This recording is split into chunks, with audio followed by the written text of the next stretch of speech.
गुजारिश है कि बराए मेहरबानी मजमा के साथ जुड़ कर बैठें। พี่น้องที่นั่งอยู่ไกลๆนะครับแน่นอนว่าเสียงของไมโครโฟนเนี่ยอาจจะถึงไปยังท่านนะครับแต่ว่าเราะห์มัตที่อัลลอฮฺซุบฮานะฮูวะตะอาลาจะให้กับคนที่นั่งชิดๆนะครับในมัจลิสของศาสนาเนี่ยนะครับเขาจะไม่ได้รับเหมือนกับคนที่นั่งชิดๆเพราะฉะนั้นเราะห์มัตของอัลลอฮฺซุบฮานะฮูวะตะอาลาอัลลอฮฺซุบฮานะฮูวะตะอาลาจะประทานให้กับเราทั้งหมดเนี่ยนะครับเราจะได้รับเหมือนกันนะครับเพราะฉะนั้นพี่น้องที่นั่งอยู่ไกลๆนะครับพยายามขยับเข้ามาชิดๆครับอินชาอัลลอฮฺमजमा के अंदर अगर कोई ऐसी जमात मौजूद हो जो मजमा को जुड़ने वाली जमात कहलाती है, ऐसी जमात हो, ऐसे साथी हों तो साथियों को ज़रा खुशामद करके मजमा के साथ जोड़ दें तो ये मजमा के लिए भी फ़ायदा होगा और सुनने वाला बोलने वाला हर एक के लिए ये फ़ायदा मंद रहेगा। แล้วก็พี่น้องญะมาอะห์นะครับยศในวาลานะครับที่พี่น้องถูกตัชกีนให้ทำการยศนะครับยศในวาลาหมายถึงรวมตัวผู้คนนะครับท่านก็พยายามที่จะเรียกผู้คนให้เข้ามาชิดๆนะครับเพื่อที่ว่าทุกฝ่ายนะครับไม่ว่าจะเป็นคนฟังหรือว่าคนพูดทั้งหมดจะได้รับประโยชน์ไปพร้อมๆกัน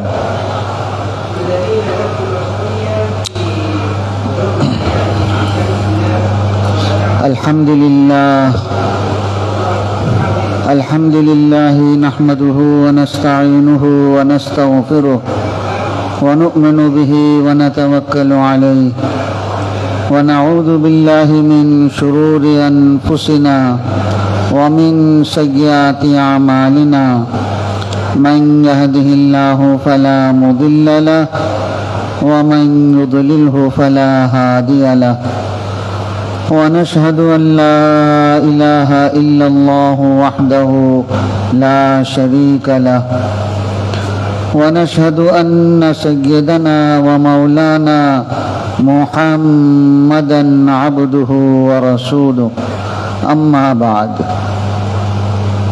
قال الله سبحانه وتعالى أعوذ بالله من الشيطان الرجيم بسم الله الرحمن الرحيم ولو أن أهل القرى آمنوا واتقوا لفتحنا عليهم بركات من السماء والأرض ولكن كذبوا فأخذناهم بما كانوا يكسبون وقال الله سبحانه وتعالى من عمل صالحا من ذكر أو أنثى وهو مؤمن فلنحيينه حياة طيبة ولنجزينهم أجرهم بأحسن ما كانوا يعملون وقال الله سبحانه وتعالى يا أيها الذين آمنوا إن تنصروا الله ينصركم ويثبت أقدامكم صدق الله مولانا العظيم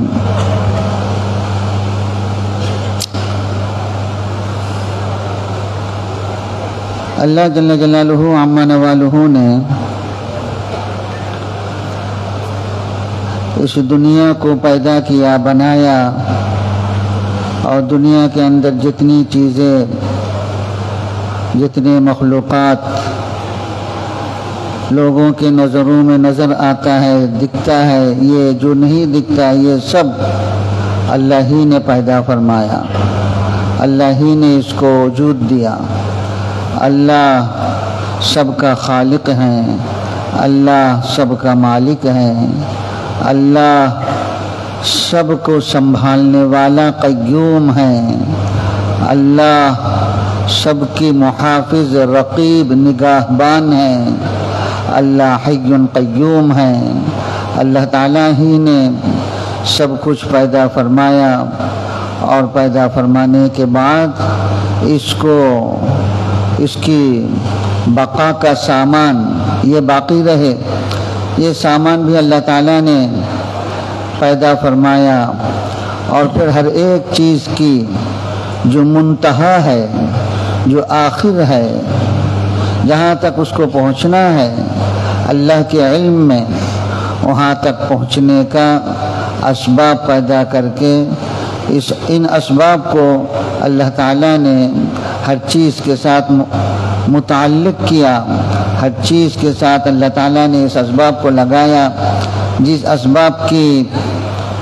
वजह से ये बाकी भी होता है, बाकी भी रहता है और फिर ये मुंतहा तक पहुँचता भी है। नहमदुहु व नुसल्ली व नुसल्लिमु अला रसूलिहिल करीम अम्मा बअदुพี่น้องอาวุโสที่รักและมีเกียรติของอัลลอฮฺ سبحانه และ تعالى อัลลอฮฺ سبحانه และ تعالى เป็นผู้ที่สร้างโลกดุนยานี้อัลลอฮฺ سبحانه และ تعالى เป็นผู้ที่สร้างทุกสิ่งทุกอย่างบนหน้าโลกดุนยาสิ่งต่างๆที่อยู่บนหน้าโลกดุนยาที่มนุษย์มองเห็นด้วยกับตาของเขาหรือว่ามนุษย์ไม่สามารถที่จะมองเห็นด้วยกับตาของเขาทั้งหมดผู้ที่สร้างคืออัลลอฮฺ سبحانه และ تعالى และก็อัลลอฮฺ سبحانه และ تعالى ไม่ใช่แค่สร้างอย่างเดียวนะครับอัลลอฮฺ سبحانه และ تعالى เป็นผู้ที่คอลิกเป็นผู้สร้างอัลลอฮฺ سبحانه และ تعالى เป็นมาลิกนะครับผู้ที่ดูแลและอัลลอฮฺ سبحانه และ تعالى เป็นผู้ที่รักษาเป็นผู้ที่ดูแลบ่าวของอัลลอฮ์และมักลุกทั้งหมดบนหน้าโลกดุนยาอัลลอฮ์เป็นผู้ที่ให้ปัจจัยยังชีพอัลลอฮ์ซุบฮานะฮูวะตะอาลาเป็นผู้ที่ให้ชีวิต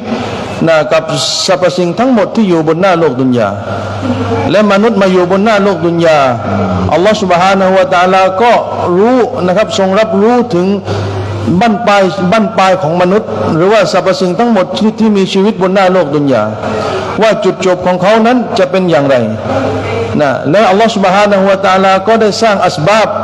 ที่มันมีความเชื่อมโยงกับการใช้ชีวิตของมนุษย์บนหน้าโลกดุนยามนุษย์จะอยู่บนหน้าโลกดุนยาได้มนุษย์สามารถที่จะดำเนินชีวิตได้ด้วยกับอัสบาบที่อัลลอฮฺ سبحانه และ تعالى ได้สร้างและได้กำหนดไว้ให้กับมนุษย์ว่ามนุษย์สามารถที่จะใช้ชีวิตบนหน้าโลกดุนยานี้ได้นั้นเขาจะต้องอยู่กับอัสบาบที่อัลลอฮฺ سبحانه และ تعالى นั้นกำหนดไว้และจุดบั้นปลายชีวิตของมนุษย์ก็เช่นเดียวกันนะครับจุดจบของมนุษย์บนหน้าโลกดุนยาอัลลอฮฺ سبحانه และ تعالى ก็ได้ทำการเชื่อมไว้กับอัสบาบนะครับว่าจุดจบของมนุษย์แต่ละคนนั้นมันจะต้องไปผูกกับอัสบาบอันไหนมนุษย์จะต้องจากโลกดุนยานี้ไปแต่การจากไปนั้นมันจะต้องจากไปด้วยกับอัสบาบที่อัลลอฮฺ سبحانه และ تعالى ได้ตั้งไว้ให้กับมนุษย์บนหน้าโลกดุนยา हम नमाज पढ़ते हैं 5 वक्त की नमाज में हम सूरह फातिहा पढ़ते हैं सूरह फातिहा हम शुरू करते हैं अल्हम्दुलिल्लाहि रब्बिल आलमीन अल्लाह वो है तमाम तारीफ़ तमाम हम्द व सना रब्बुल आलमीन के लिए है कि अल्लाह जहान के कायनात के तमाम आलम के रब हैं शुरू ही करते हैं हम अल्लाह की सिफ़ात रुबूबियत से कि अल्लाह कौन है कि अल्लाह कायनात के रब हैं रुकू में हम जाते हैं तो उसमें भी हम इकरार करते हैं सुब्हान रब्बियल अज़ीम हमारा रब उनका मर्तबा उनका दर्जात बहुत ऊंचा है सजदा में हम जाते हैं उसमें हम कहते हैं सुब्हान रब्बियल आला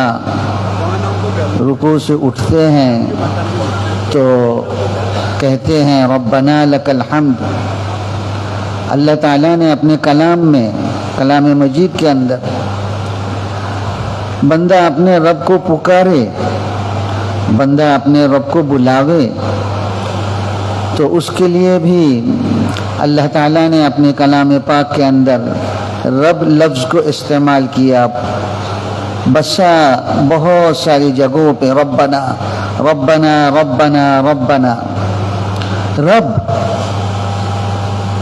रब कौन है रब वो होते हैं जिसमें एक के वक्त 3 कुव्वतें 3 सिफतें एक के वक्त मौजूद हो तो उसको रब कहते हैंพี่น้องที่รักของอัลลอฮฺ سبحانه และ تعالى นะครับวันนี้เรานั้นทำการละหมาดนะครับวันละ5 เวลา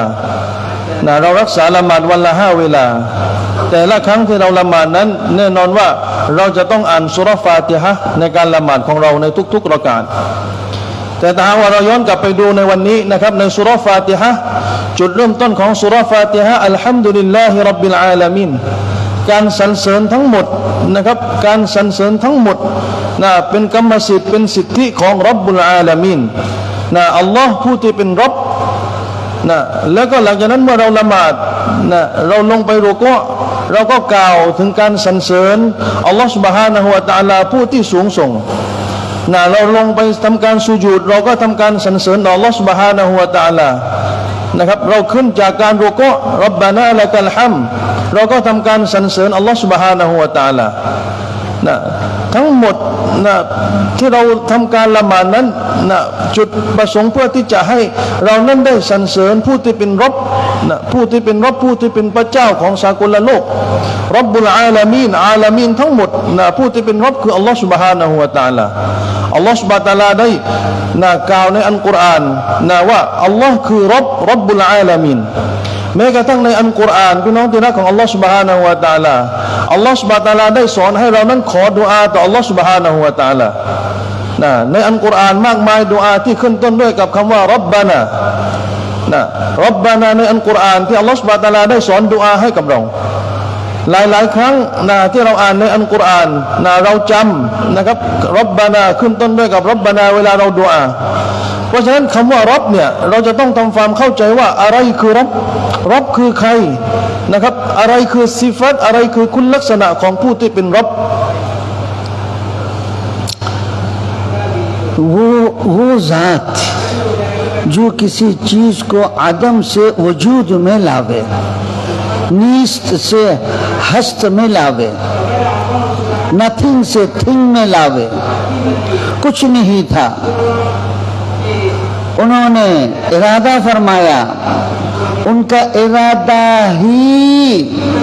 पूरे आलम के वजूद में आने के लिए काफ़ी है उन्होंने तो इरादा फरमाकर कुन कहा कि हो जाओ बस पूरा कायनात हो गया तो ये पहला सिफत पहली कुव्वत कि जो आदम से वजूद में लावे फिर वजूद में लाने के बाद जिस चीज़ को उन्होंने वजूद में लाया उसके बका का सामान भी वो तैयार करें वो वजूद में लावे वो कैसे जिस चीज़ को उन्होंने वजूद में लाया वो बाकी रहे वो ख़त्म ना हो जावे वो फना ना हो जावे वो हलाक ना हो जावे वो बाकी रहे बाकी रहने का सामान भी वही बनावे वही पैदा करे और फिर इसको इस सामान के जरिया से वही तदरीजन दर्जा बदर्जा आहिस्ता आहिस्ता हर चीज़ के लायक उस चीज़ को आगे बढ़ाते बढ़ाते बढ़ाते उसको मुंतहा तक पहुंचाता है। जैसे एक इंसान बच्चा दुनिया में पैदा होता है तो इस बच्चा के पैदा होने का वजूद में लाने वाला एक अल्लाह है। कोई मखलूक दुनिया में कोई कुव्वत ऐसी नहीं कि कोई इंसान पैदा करे, अल्लाह बनाते हैं। ये इंसान जो वजूद में आया इससे पहले इसका क्या हालत था? ये सूरज के किरणों में, हवाओं की लहरों में, पानी में, मिट्टी के कुव्वत में ये बिखरे हुए थे। अल्लाह ताला ने इन तमाम चीज़ों को जमा किया और फिर सूरज की रोशनी से, मिट्टी की कुव्वत से, पानी की तरोताज़गी से, धूप से उसके लिए ग़िज़ा तैयार किया, उसके लिए चावल, उसके लिए रोटी का सामान, उसके लिए सब्ज़ी, उसके लिए फल, ये तमाम चीज़ें ज़मीन से अल्लाह ताला ने पैदा किया। ये मखलूक का जो जुज़ इस ग़िज़ा से बनेगा वो जुज़ इन तमाम कायनात में फैला हुआ था। अल्लाह ने अपनी कुदरत से उस जुज़ को खाने के, रिज़्क़ के, खुराक के, इन तमाम चीज़ों से अल्लाह ने अपनी कुदरत से जमा किया, फिर ज़मीन से इसको पैदा किया, उसके घर तक पहुँचाया, उसके वालिदैन ने इसको खाया, इससे कतरा तैयार हुआ, इससे अल्लाह ताला ने माँ की पेट में 7 मरहला गुजरते हुए अल्लाह ताला ने एक इंसान बनाया। वो पहले मट्टी था, मट्टी से ग़िज़ा बना, इस ग़िज़ा को वालिदैन ने खाया, उससे खून बना, फिर उससे मनी बना, फिर उससे जमा हुआ खून बना, फिर उससे गोश्त बना, फिर उस गोश्त के अंदर हड्डी बने, फिर उस हड्डी के ऊपर अल्लाह ताला ने गोश्त को पहनाया, उस गोश्त को लगाया, और फिर एक नया इंसान उसके अंदर रूह फूंक कर आलम अरवा से रूह को लाकर अल्लाह ताला ने उसको फरिश्ता के ज़रिया से उसमें रूह को डाला, एक नया इंसान बन गया। अल्लाह ताला कहते हैं वलक़द ख़लक़नल इंसाना मिन सुलालतिन मिन तीन, मैंने इंसान को पैदा किया है मट्टी के खुलासा से, मट्टी के जिस से, मट्टी के खुलासा से हमने इंसान को पैदा किया। सुम्मा जअलना नुत्फ़ता अलक़तन फ़ख़लक़नल अलक़ता मुदग़तन फ़ख़लक़नल मुदग़ता इज़ामन फ़कसवनल इज़ाम लहमा सुम्मा अंशअनाहु ख़ल्क़न आख़र फ़तबारकल्लाहु अहसनुल ख़ालिक़ीन। अल्लाह कैसे बेहतरीन कारीगर हैं। अल्लाह ताला माँ के पेट में 3 अंधेरियों के अंदर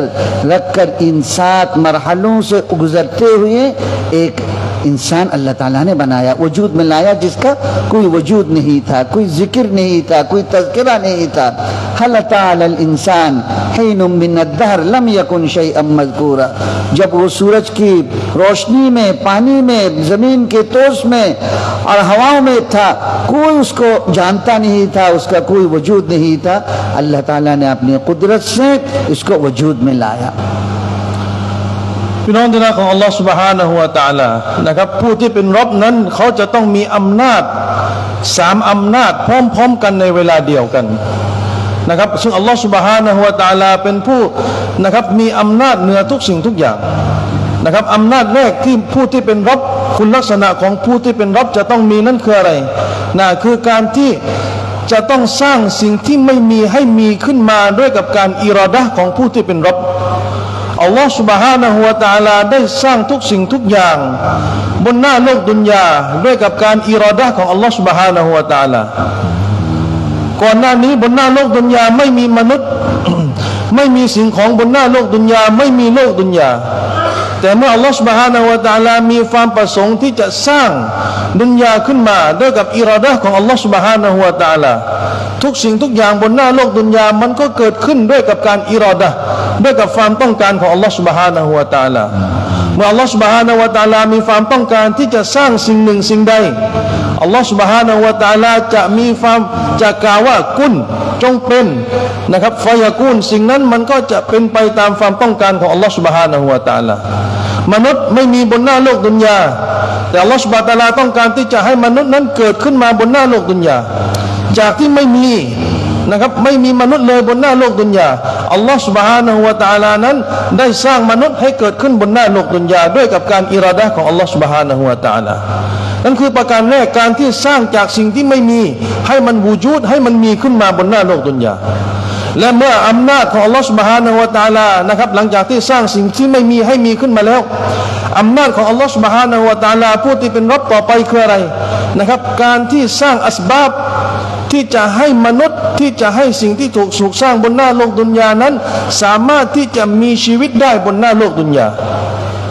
นะครับทุกสิ่งทุกอย่างที่อยู่บนหน้าโลกดุนยาอัสบาบทั้งหมดที่อัลลอฮฺ سبحانه และ تعالى สร้างมานั้นเพื่อต้องการที่จะให้มนุษย์ได้ดำเนินชีวิตได้ดำรงชีวิตบนหน้าโลกดุนยาและด้วยกับอัสบาบเหล่านั้นเดียวกันมันจะพามนุษย์นะครับไปสู่จุดจบบั้นปลายชีวิตของมนุษย์เช่นเดียวกัน นะครับวันนี้มนุษย์อยู่บนหน้าโลกดุนยาอยู่บนเราสามารถที่จะใช้ชีวิตได้ด้วยกับการสร้างสรรค์สิ่งที่อัลลอฮฺซุบฮานะฮูวะตะอาลาได้สร้างมาบนหน้าโลกดุนยาเราอยู่ใต้แสงตะวัน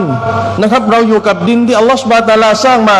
เราอยู่กับท้องฟ้าที่อัลลอฮฺซุบฮานะฮูวะตะอาลาสร้างมาเราอยู่กับพืชผักผลไม้ที่อยู่บนหน้าโลกดุนยาที่อัลลอฮฺซุบฮานะฮูวะตะอาลาสร้างมาด้วยกับสิ่งเหล่านี้แหละพี่น้องที่มีเกียรติที่มนุษย์สามารถที่จะดำเนินชีวิตอยู่ได้บนหน้าโลกดุนยานะครับด้วยกับสิ่งเหล่านี้แหละมันจึงเป็นสาเหตุที่ให้มนุษย์นั้นได้ถูกสร้างมาบนหน้าโลกดุนยานะครับวันนี้เราไม่มีบนหน้าโลกดุนยาไม่มีเราก่อนหน้านี้แต่ด้วยกับสิ่งเหล่านี้นะครับแสงอาทิตย์แสงของดวงจันทร์พืชผักผลไม้น้ำฝนบนหน้าโลกดุนยานะครับมันสร้างอาหารให้เกิดขึ้นบนหน้าโลกดุนยามันสร้างแป้งสร้างข้าวให้เกิดขึ้นบนหน้าโลกดุนยานะครับเมื่อมันเป็นอาหารมนุษย์เอาอาหารนั้นมากินนะครับเมื่ออาหารนั้นมากินนะครับมันกลายเป็นเลือดเนื้อให้กับตัวของเขาเมื่อกลายเป็นเลือดนะครับมันกลับกลายเป็นน้ำมณีนะครับน้ำอสุจิ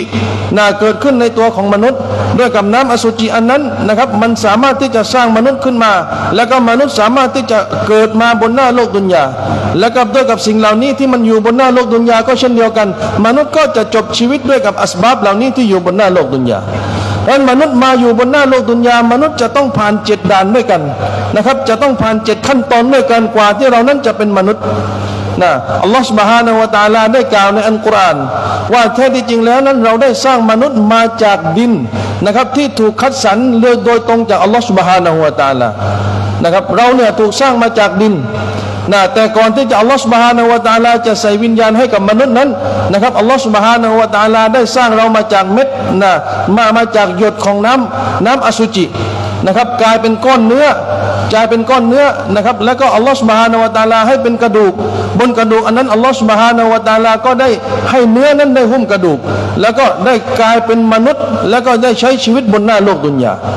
นะครับนั่นคือผู้ที่เป็นร็อบสร้างสิ่งที่ไม่มีให้มีขึ้นมาสร้างอัสบาบให้สิ่งที่มีชีวิตนั้นสามารถที่จะดำเนินชีวิตได้บนหน้าโลกดุนยาและอัลลอฮฺ سبحانه และ تعالى ก็ได้ให้อัสบาบเหล่านั้นเป็นสาเหตุอยู่กับมนุษย์ทั้งการใช้ชีวิตและการจบชีวิตของมนุษย์บนหน้าโลกดุนยามนุษย์นะครับจะอยู่กับอัสบาบที่อัลลอฮฺ سبحانه และ تعالى สร้างมานี่คืออำนาจของผู้ที่เป็นร็อบที่ไม่มีใครสามารถที่จะสร้างได้และสามารถที่จะดูแลสิ่งที่มีชีวิตได้บนหน้าโลกดุนยาเหมือนกับอัลลอฮฺ سبحانه และ تعالى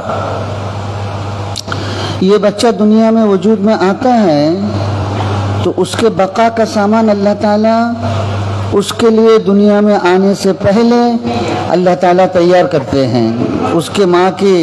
पिस्ता में दूध अल्लाह ताला पैदा फरमाते हैं उसको ये बच्चा पहला दिन का उसको कोई सिखाता नहीं उसको कोई बोलता नहीं रहबरी नहीं करता वो माँ के पिस्तान से दूध चूसता है उसके पेट में जाता है हजम होता है उसकी आँख में इससे क़ुव्वत पहुँचता है उसके कान में उसके ज़ुबान में उसके हाथ में उसके पैर में उसके दिल दिमाग में उसके अक़ल फ़हम में हर एक क़ुव्वत में इस दूध के ज़रिया से उसकी तरक्की होता है वो बढ़ता है वो बड़ा होता है फिर वो ग़िज़ा लेने का लायक होता है तो दुनिया के जो सामान है खुराक है चावल है रोटी है सब्ज़ी है फल है मिठाई है ये वो खाता है बढ़ता है अल्लाह ताला ने उसके जीने के लिए उसके बका के लिए ये सारी चीज़ें हवाएं सूरज पानी मिट्टी ये सारी चीज़ें अल्लाह ताला ने उसके बाकी रहने के लिए अल्लाह ताला ने पैदा फरमाया और उसको आगे बढ़ाया और तदरीजन बड़ा होते होते होते एक वक्त उसका आया पढ़ा लिखा का वो पढ़ा लिखा करता है फिर वो आगे और उसका इस्तेदाद बढ़ता है तो वो इम्तिहान में पास होता है फिर और आगे उसका इस्तेदाद और क़ुव्वत बढ़ता है तो वो नौकरी करता है तिजारत करता है एक दिन जाके वो अपना वक्त पूरा करता है तो ये सारा सामान अल्लाह ताला ने उसके बका के लिए बनाया और इस सामान के ज़रिया से अल्लाह ताला ने उसके लिए जो एक वक्त मुकर्रर किया है कि वो दुनिया के अंदर कितने दिन बाकी रहेगा उसके लिए दुनिया कितने दिन के लिए मुस्तक़र है वो कितने दिन दुनिया में रहेगा ये वक्त जब वो पूरा करता है तो फिर वो अल्लाह ताला के पास दोबारा पहुंच जाता है เด็กคนหนึ่งที่อัลลอฮฺซุบฮานะฮูวะตะอาลาให้เกิดมาบนหน้าโลกดุนยานะครับเด็กคนหนึ่งที่เกิดมาบนหน้าโลกดุนยาด้วยกับอำนาจด้วยกับอิราดะห์ของอัลลอฮฺซุบฮานะฮูวะตะอาลาก่อนที่เด็กคนนี้เนี่ยนะครับจะมาบนหน้าโลกดุนยาอัลลอฮฺซุบฮานะฮูวะตะอาลาได้จัดเตรียมปัจจัยยังชีพให้กับเด็กคนนี้เป็นที่เรียบร้อยเราจะเห็นได้ว่าเด็กคนหนึ่งเนี่ยเมื่อเกิดมาบนหน้าโลกดุนยานะครับเด็กคนนี้เนี่ยเมื่อออกมาจากท้องของมารดาของเขาเนี่ยเขาจะเริ่มทำการกินนมนะครับจากเต้านมของมารดาโดยที่ ไม่มีใครสอนให้กับเด็กเลยนะครับแต่ด้วยกับการที่อัลลอฮฺ سبحانه และ تعالى ด้วยกับอำนาจของอัลลอฮ์นะครับเด็กคนนี้สามารถที่จะดูดนมจากเต้านมของมารดาได้ด้วยกับตัวของเขาเองเพราะอัลลอฮฺ سبحانه และ تعالى ได้เตรียมไว้ให้กับเด็กแล้วว่าเด็กออกมาจากท้องของมารดาเด็กคนนี้จะต้องดื่มนมนะครับจะต้องกินนมจากเต้านมของมารดานะครับจนกระทั่งว่านมที่เด็กกินเข้าไปในร่างกายของเขานั้นนะครับมันไปพัฒนานะครับสร้างพัฒนาการให้กับเด็กในตัวของเด็กไม่ว่าจะเป็นมือของเด็กเท้าของเด็กตาสายตาของเด็กหูของเขานะครับจมูกของเขาการรับกลิ่นการพัฒนาการทั้งหมดของเด็กมันถูกพัฒนาไปด้วยกับน้ำนมที่อัลลอฮฺ سبحانه และ تعالى ได้จัดเตรียมไว้ให้กับเขาคนนั้นนะครับเมื่อเด็กคนนี้เติบโตขึ้นเขาสามารถที่จะมองเห็นได้เขาสามารถที่จะจับต้องสิ่งของได้นะครับเด็กคนนี้ก็เริ่มที่จะกินสิ่งอื่นที่นอกเหนือจากนมซึ่งสิ่งเหล่านั้นเนี่ยที่เด็กคนนี้ได้กินไปเนี่ยนั่นก็คือสิ่งที่อัลลอฮฺ سبحانه และ تعالى ได้จัดเตรียมไว้ให้กับเขาเช่นเดียวกันอัลลอฮฺ سبحانه และ تعالى ได้กำหนดไว้ให้กับคนนั้นแล้วเช่นเดียวกันว่าเด็กคนนี้จะต้องกินในสิ่งที่อัลลอฮฺ سبحانه และ تعالى ได้กำหนดไว้ให้กับเขานะครับเขาสามารถที่จะกินข้าวกินผักกินผลไม้นะครับกินของหวานกินทุกสิ่งทุกอย่างได้จนกระทั่งว่ามันทำให้ความเจริญเติบโตเกิดขึ้นในตัวของเด็กคนหนึ่งนะครับสติปัญญาเกิดขึ้นในตัวของมนุษย์คนหนึ่งเด็กคนนี้ไปเข้าโรงเรียนนะครับเขาสามารถที่จะเรียนได้เด็กคนนี้ไปเข้าโรงเรียนเขาสามารถที่จะทำข้อสอบได้นะครับหลังจากที่เขาเรียนจบเขาสามารถที่จะไปทำงานได้นะครับเขาสามารถที่จะทำงานหาปัจจัยยังชีพนะครับเลี้ยงครอบครัวของเขาด้วยกับอะไรด้วยกับการเลี้ยงดูของอัลลอฮฺ سبحانه และ تعالى แต่การใช้ชีวิตของมนุษย์บนหน้าโลกดุนยาเนี่ยพี่น้องที่มีเกียรตินะครับมนุษย์จะใช้ชีวิตด้วยกับอัสบาบที่อัลลอฮฺ سبحانه และ تعالى ได้สร้างไว้ให้กับเขาบนหน้าโลกดุนยานะครับมนุษย์จะอยู่กับอัสบาบที่อัลลอฮฺ سبحانه และ تعالى สร้างไว้ให้กับเขาจะใช้ชีวิตไปจนกระทั่งว่าวันหนึ่งด้วยกับอัสบาบเหล่านี้แหละที่อยู่รอบกายเขานั้นนะครับมนุษย์จะจบชีวิตลงตามกำหนดการที่อัลลอฮฺ سبحانه และ تعالى ได้กำหนดไว้ให้กับเขาเวลาทั้งหมดบนหน้าโลกดุนยาที่เขาจะอยู่บนหน้าโลกดุนยากี่วันบนหน้าโลกดุนยากี่ปีบนหน้าโลกดุนยานะครับมนุษย์จะอยู่ในสิ่งที่อัลลอฮฺ سبحانه และ تعالى กำหนดไว้จนกระทั่งว่าบั้นปลายชีวิตของมนุษย์จะจบลงอีกครั้งหนึ่งแล้วก็เขาจะไปนะครับเขาจะไปพบเจอกับอัลลอฮฺ سبحانه และ تعالى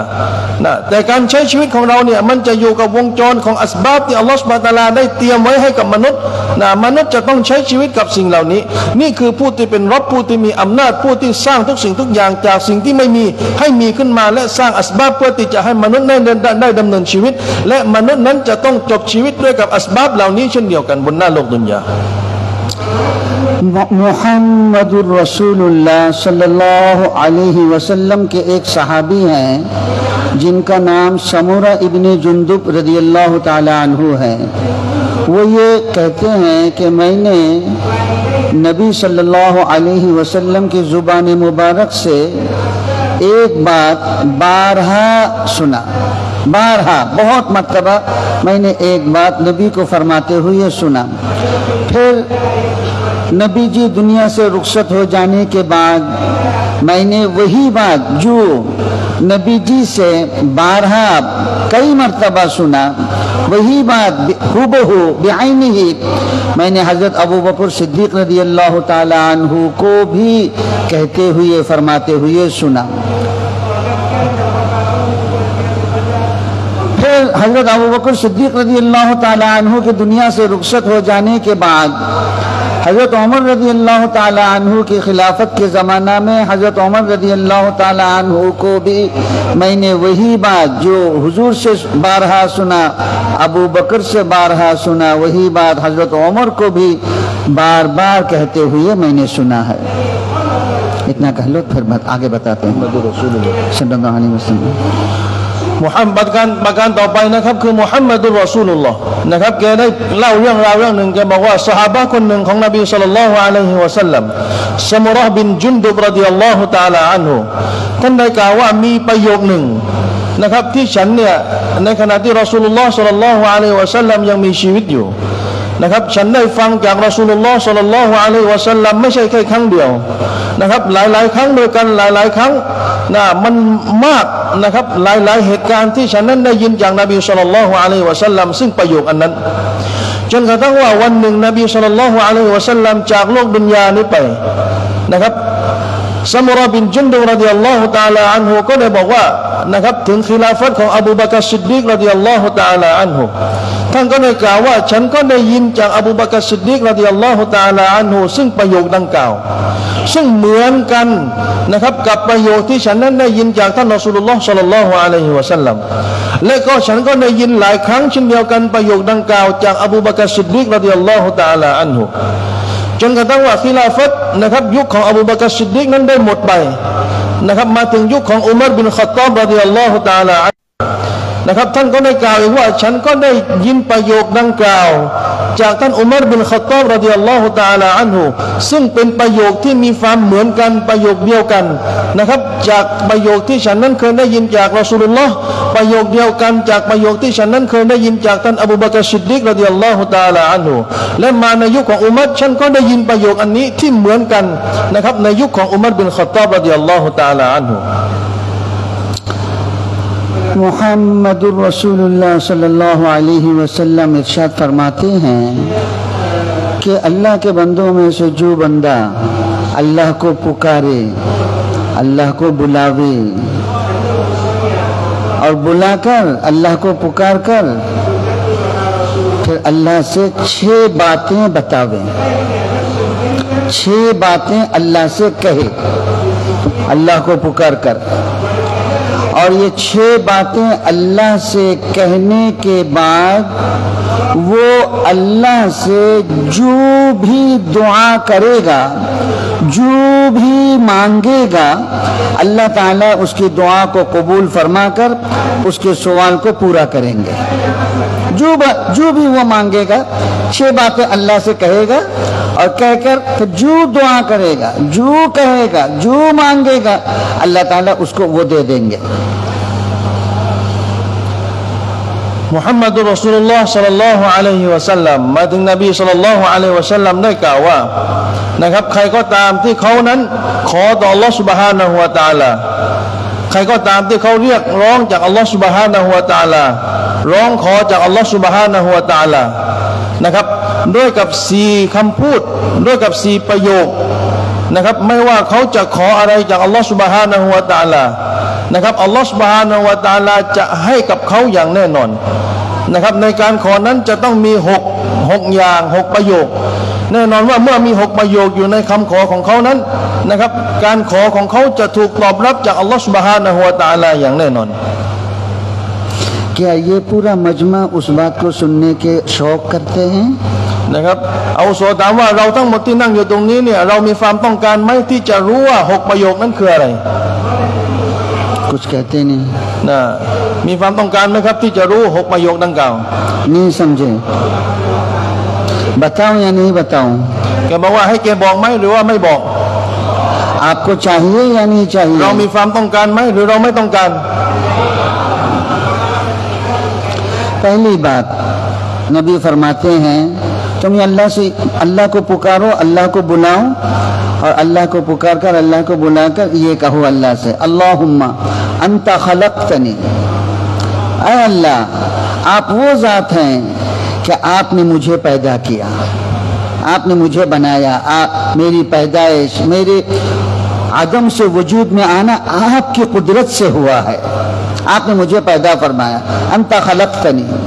व अंता तहदीनी, दूसरी बात, पहली बात आपने मुझे पैदा फरमाया, 6 बातों में से पहली बात। अच्छा ठीक है, चलोนะครับแกบอกว่าดุอาที่นบีศ็อลลัลลอฮุอะลัยฮิวะซัลลัมได้สอนไว้ให้กับเรานั้นคือการที่เราร้องขอต่ออัลลอฮฺซุบฮานะฮูวะตะอาลาด้วยกับการที่เรานั้นเริ่มต้นนะครับจาก6ประโยคเนี่ยนะครับเราจะเริ่มต้นประโยคแรกด้วยกับคำว่าอัลลอฮุมมะอันตะคอลักตานีโอ้อัลลอฮ์ นะครับพระองค์คือผู้ที่สร้างฉันจากมนุษย์คนหนึ่งที่ไม่มีบนหน้าโลกดุนยาพระองค์ได้สร้างฉันให้มีชีวิตให้ฉันนั้นได้มีอยู่บนหน้าโลกดุนยานั่นคือประการแรกอัลลอฮุมมะอันตะขลักตานีوأنت تهدینی دوسری بات کہ آپ ہی نے مجھے راستہ دکھلایا دنیا کے حساب سے بھی اور آخرت کے حساب سے بھی آپ ہی نے مجھے راستہ دکھلایا ایک چھوٹا سا بچہ دنیا میں وجود جب اس کا ہوتا ہے وہ پیدائش ہوتا ہے اس کا وہ دنیا میں آتا ہے تو اس کو کون راستہ دکھلاتا ہے اس بات کی طرف کہ وہ ماں کی پستان میں منہ رکھے اور اس کو دباوے اور اس میں سے دودھ نکلے اور اس کو نگلے اور اس کو حلقوم سے نیچے اتارے اور پھر وہ پیٹ میں جاوے یہ تمام چیزیں اس کو کون رہبری کرتا ہے اس کو ماں سکھاتی ہے اس کو باپ سکھاتا ہے اس کو کوئی استاد سکھاتا ہے یا اس کو اللہ سکھاتے ہیں اللہ اس کی رہبری فرماتے ہیں تو دنیا کے حساب سے ایک بکری کا بچہ ایک گائے کا بچہ دنیا میں جتنا مخلوق اور جتنا بچہ جنم لیتا ہے پیدا ہوتا ہے ہر ایک کی رہبری اللہ خود فرماتے ہیں وَأَنْتَ تَهْدِينِي แล้วก็ประโยคต่อไปนะครับประโยคจากหลังจากคำว่าอันตะขลักตานีนะครับต่อไปคือว่าอันตะตะฮดีนีนะครับคืออัลลอฮฺซุบฮานะฮูวะตะอาลาพระองค์คือผู้ที่ชี้ทางนำให้กับฉันนะครับมนุษย์เกิดมาบนหน้าโลกดุนยาเด็กเกิดมาบนหน้าโลกดุนยาทั้งหมดล้วนแล้วแต่ได้รับการชี้นำจากอัลลอฮฺซุบฮานะฮูวะตะอาลาเด็กคนนั้นจึงมีสามารถที่จะมีชีวิตได้บนหน้าโลกดุนยานะครับใครสอนให้กับเด็กที่ดื่มนมของมารดาเนี่ยเด็กคนนั้นสามารถที่จะกลืนนมไปได้นมสามารถที่จะลงไปในท้องของเขาได้นะครับเด็กสามารถที่จะขยับร่างกายของเขาได้กิริยาบททั้งหมดของเด็กคนหนึ่งนั้นได้รับการชี้นำจากอัลลอฮฺซุบฮานะฮูวะตะอาลามนุษย์นะครับเติบโตมาได้บนหน้าโลกดุนยาเนี่ยมนุษย์สามารถที่จะเติบโตขึ้นมาได้ด้วยกับการชี้นำจากอัลลอฮฺซุบฮานะฮูวะตะอาลาทั้งหมดเลยมนุษย์ไม่สามารถที่จะทำอะไรได้ถ้าอัลลอฮฺซุบฮานะฮูวะตะอาลาไม่ชี้นำเขาบนหน้าโลกดุนยานะครับแม้กระทั่งว่าสัตว์ที่อยู่บนหน้าโลกดุนยานะครับลูกแพะตัวหนึ่งลูกวัวตัวหนึ่งที่เกิดมาบนหน้าโลกดุนยานะครับแน่นอนว่าสัตว์เหล่านั้นมันจะต้องดื่มนมของแม่ของมันนะครับแน่นอนว่าการดื่มนมกิริยาบททั้งหมดในการดื่มนมนะครับการกลืนนมเข้าไปวิธีการของการดื่มการทำให้น้ำนมออกมานั้นทั้งหมดล้วนแล้วแต่ได้รับการชี้นำจากอัลลอฮฺซุบฮานะฮูวะตะอาลา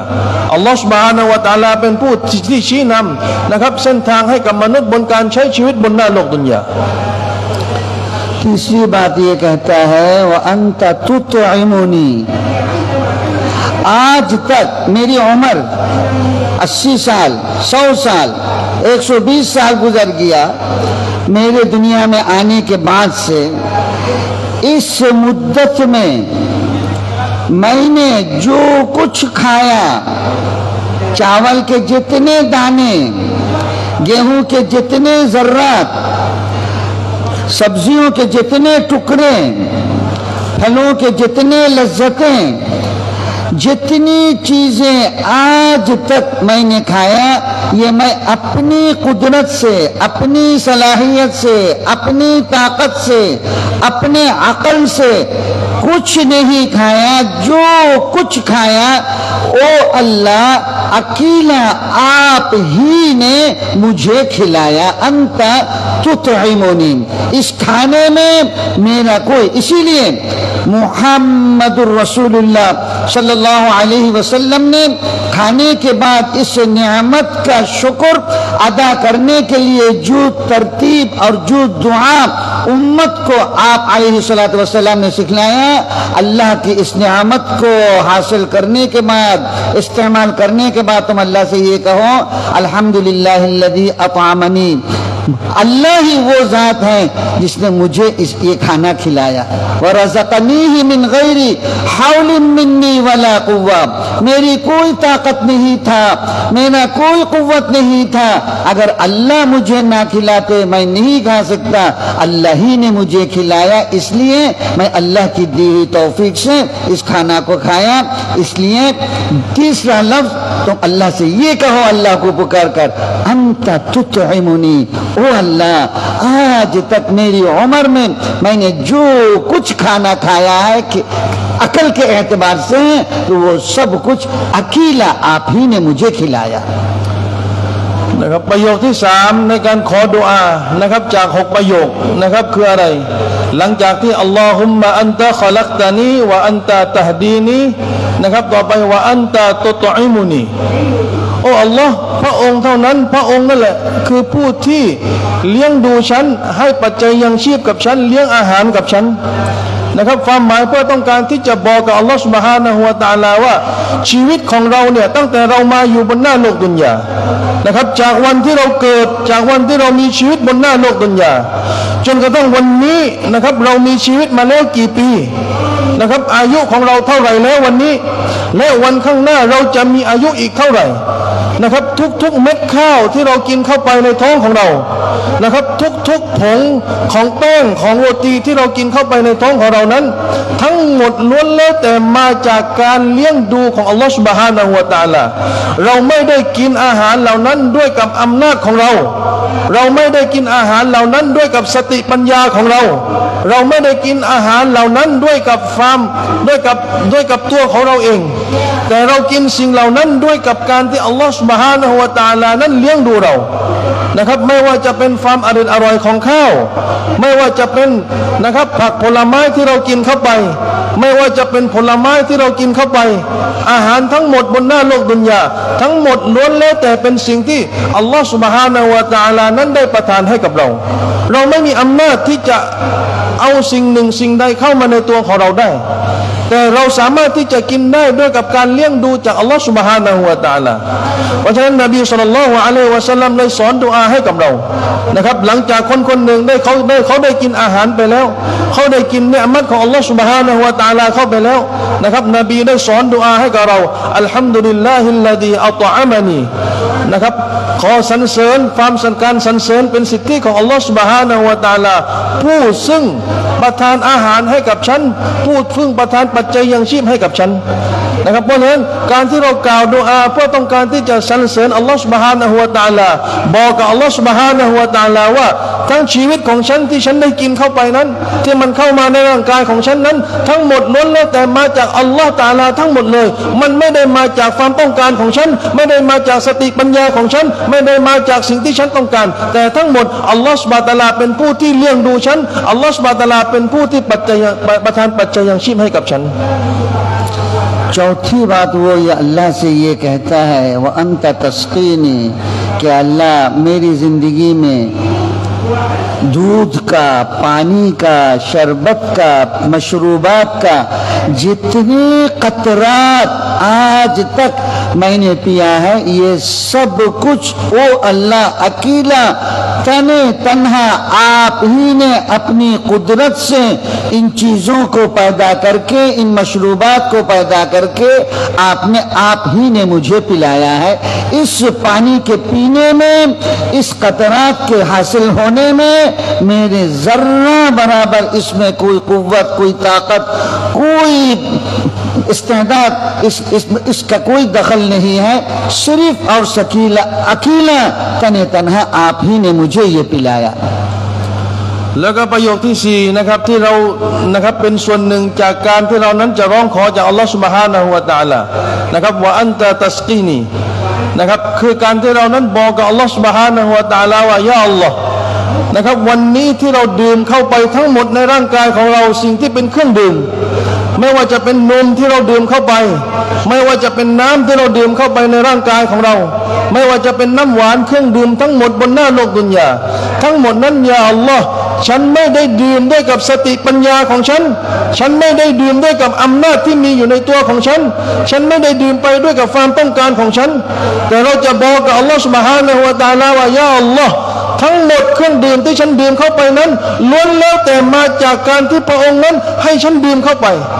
นะครับถ้าหากว่าพระองค์ไม่ให้ฉันดื่มสิ่งเหล่านั้นแล้วแน่นอนว่าฉันไม่มีอำนาจฉันไม่มีความสามารถเลยที่จะเอาเครื่องดื่มเหล่านั้นเข้าไปในร่างกายของฉัน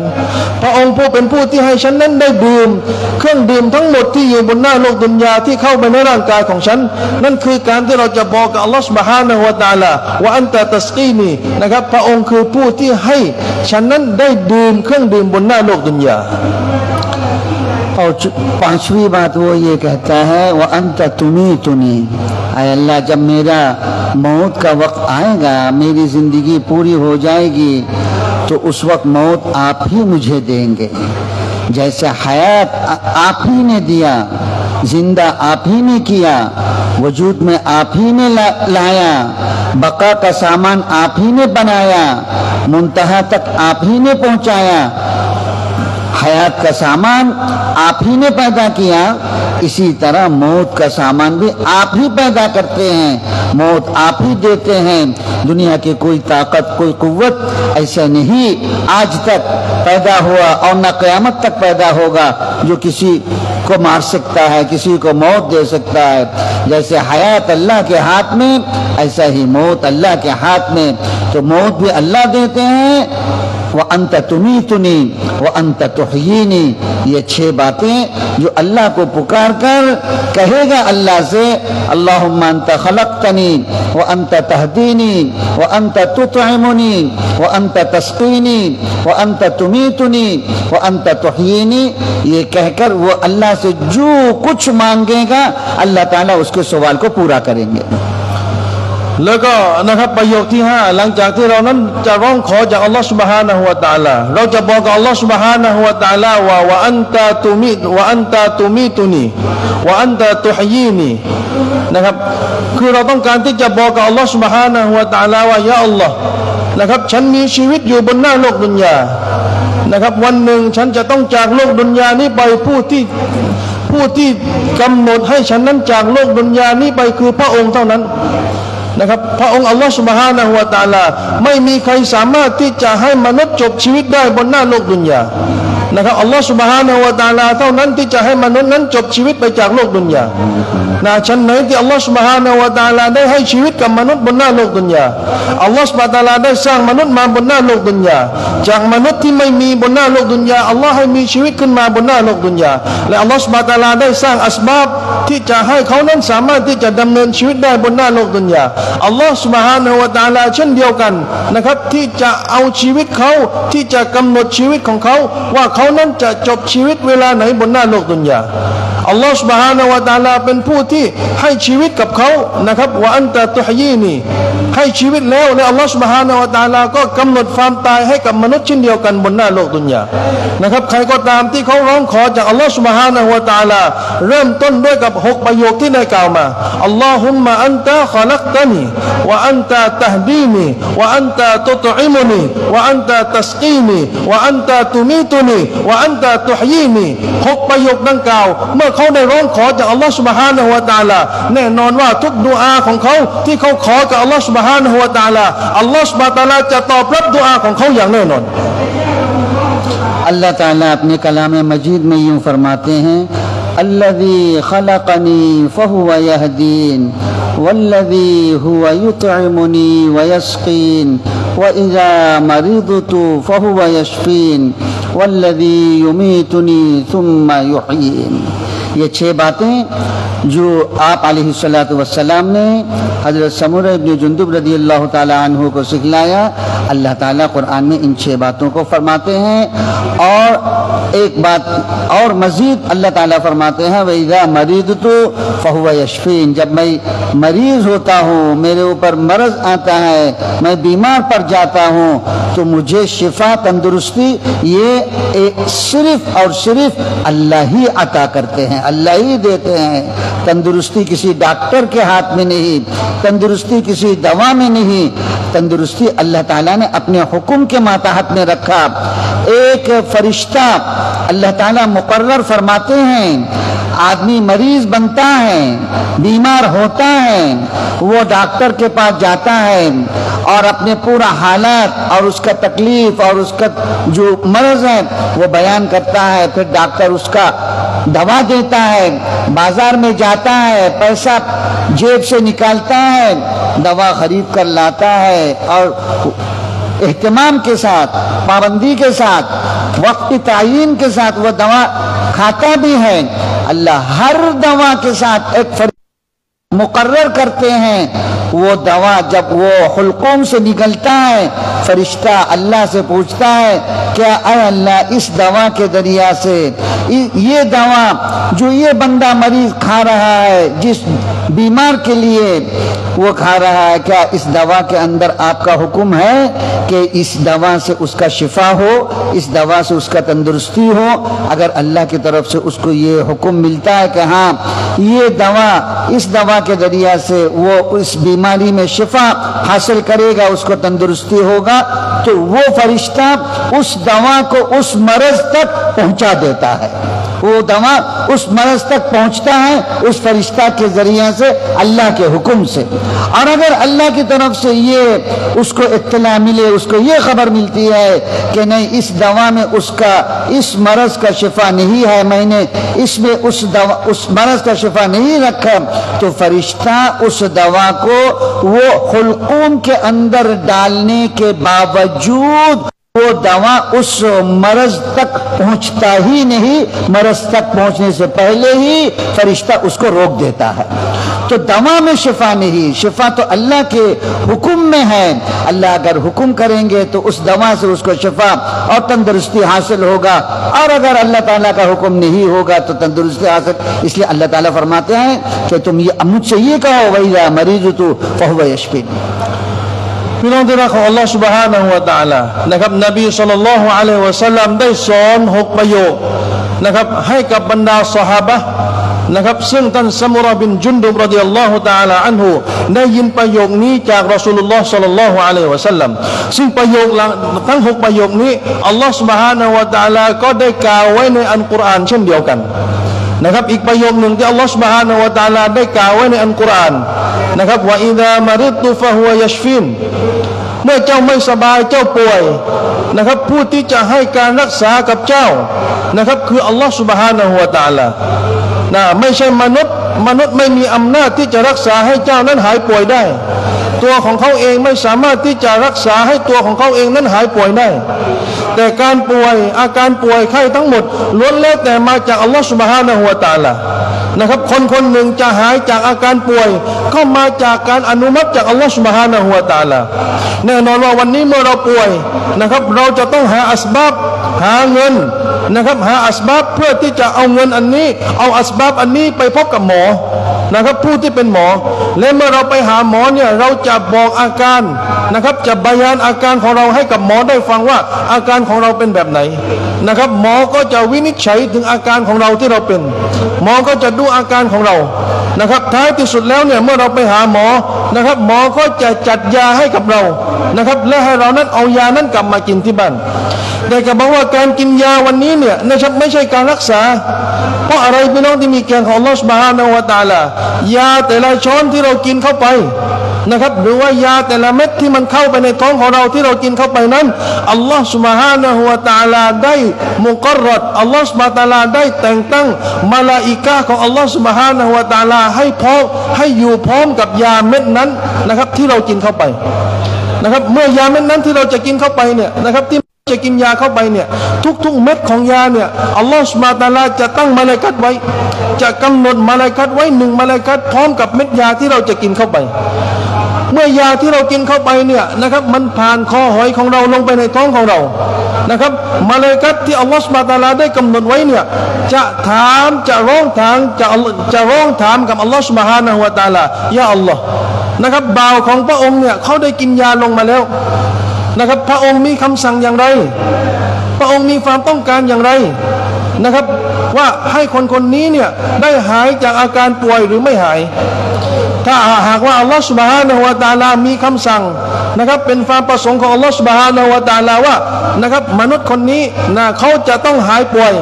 แน่นอนว่ามลาอิกะฮ์อันนี้มลาอิกะฮ์ผู้นี้นะครับจะนำยาอันนี้ไปหาความป่วยไข้ที่อยู่ในร่างกายของเขาและความป่วยไข้อันนั้นก็จะหายไปจากร่างกายของเขาแต่เมื่อยาเข้าไปนะครับเขากินยาเม็ดหนึ่งเข้าไปมลาอิกะฮ์ก็จะถามกับอัลลอฮฺ سبحانه และ تعالى อีกแต่ถ้าอัลลอฮฺ سبحانه และ تعالى ไม่ต้องการนะครับให้เขาได้หายป่วยด้วยกับยาเม็ดนี้นะครับถึงแม้ว่ามันจะผ่านคอหอยของเขาไปแล้วก็ตาม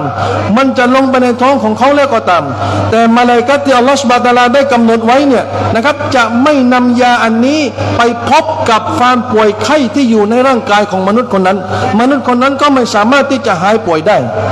นะครับมนุษย์คนหนึ่งจะหายป่วยได้บนหน้าโลกดุนยานะครับเขาจะหายป่วยได้ด้วยกับความประสงค์ของอัลลอฮฺซุบฮานะฮูวะตะอาลาถ้าอัลลอฮ์ให้หายนะครับด้วยกับยาที่เขากินเข้าไปเขาก็จะหายแต่ถ้าอัลลอฮ์ประสงค์ไม่ให้หายด้วยกับยาที่เขากินเข้าไปเขาก็จะไม่หายนั่นแหละที่อัลลอฮฺซุบฮานะฮูวะตะอาลาได้กล่าวในอัลกุรอานได้กล่าวว่าวะอิซามะริตุฟะฮุวะยัชฟินนะครับเมื่อเจ้าป่วยเจ้าไม่สบายผู้ที่รักษาเจ้าคืออัลลอฮฺซุบฮานะฮูวะตะอาลาไม่ใช่ยาที่เรากินเข้าไปที่มันจะรักษาเราให้หายจากอาการที่เราป่วยไข้ได้अल्लाह अरहमुर राहिमीन है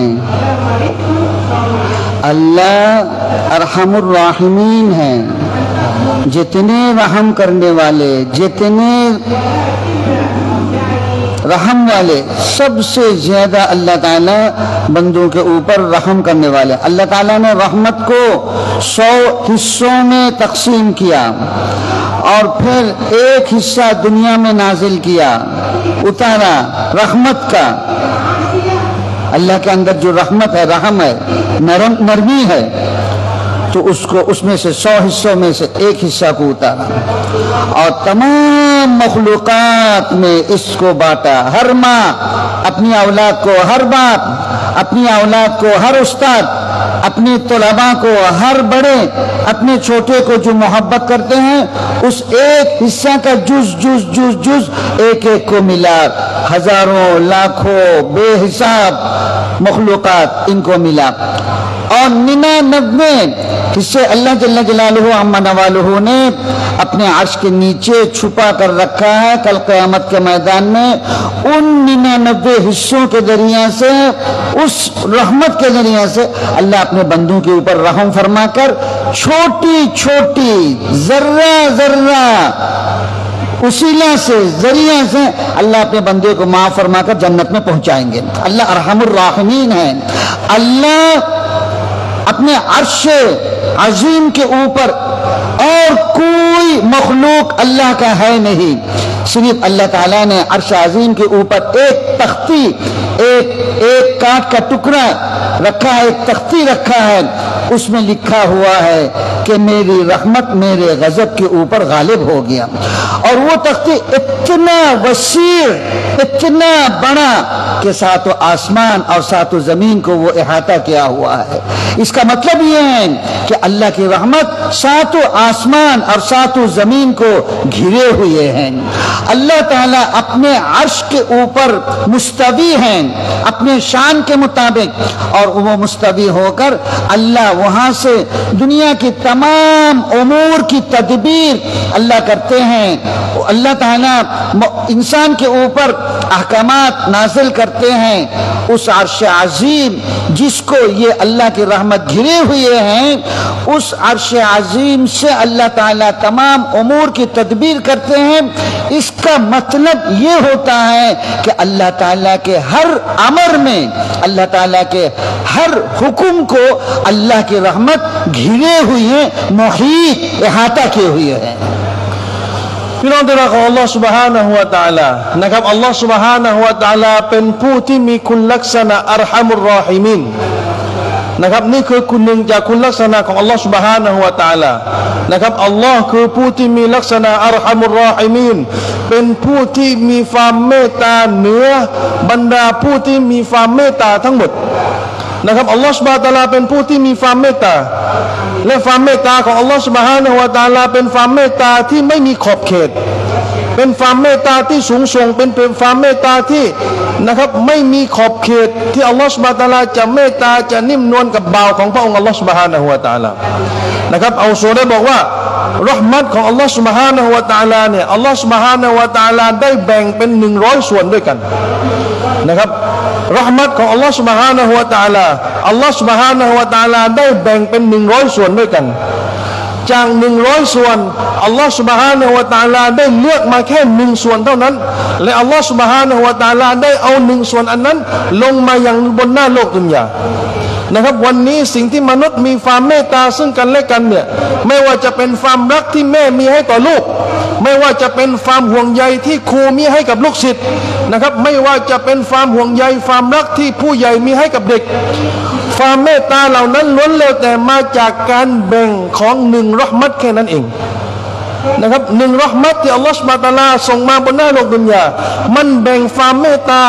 นะครับเผยแผ่ความเมตตาอันนี้ไปให้กับแม่ไปให้กับอุสตาดไปให้กับผู้ใหญ่ที่มีความเมตตากับคนที่อยู่รอบข้างเขา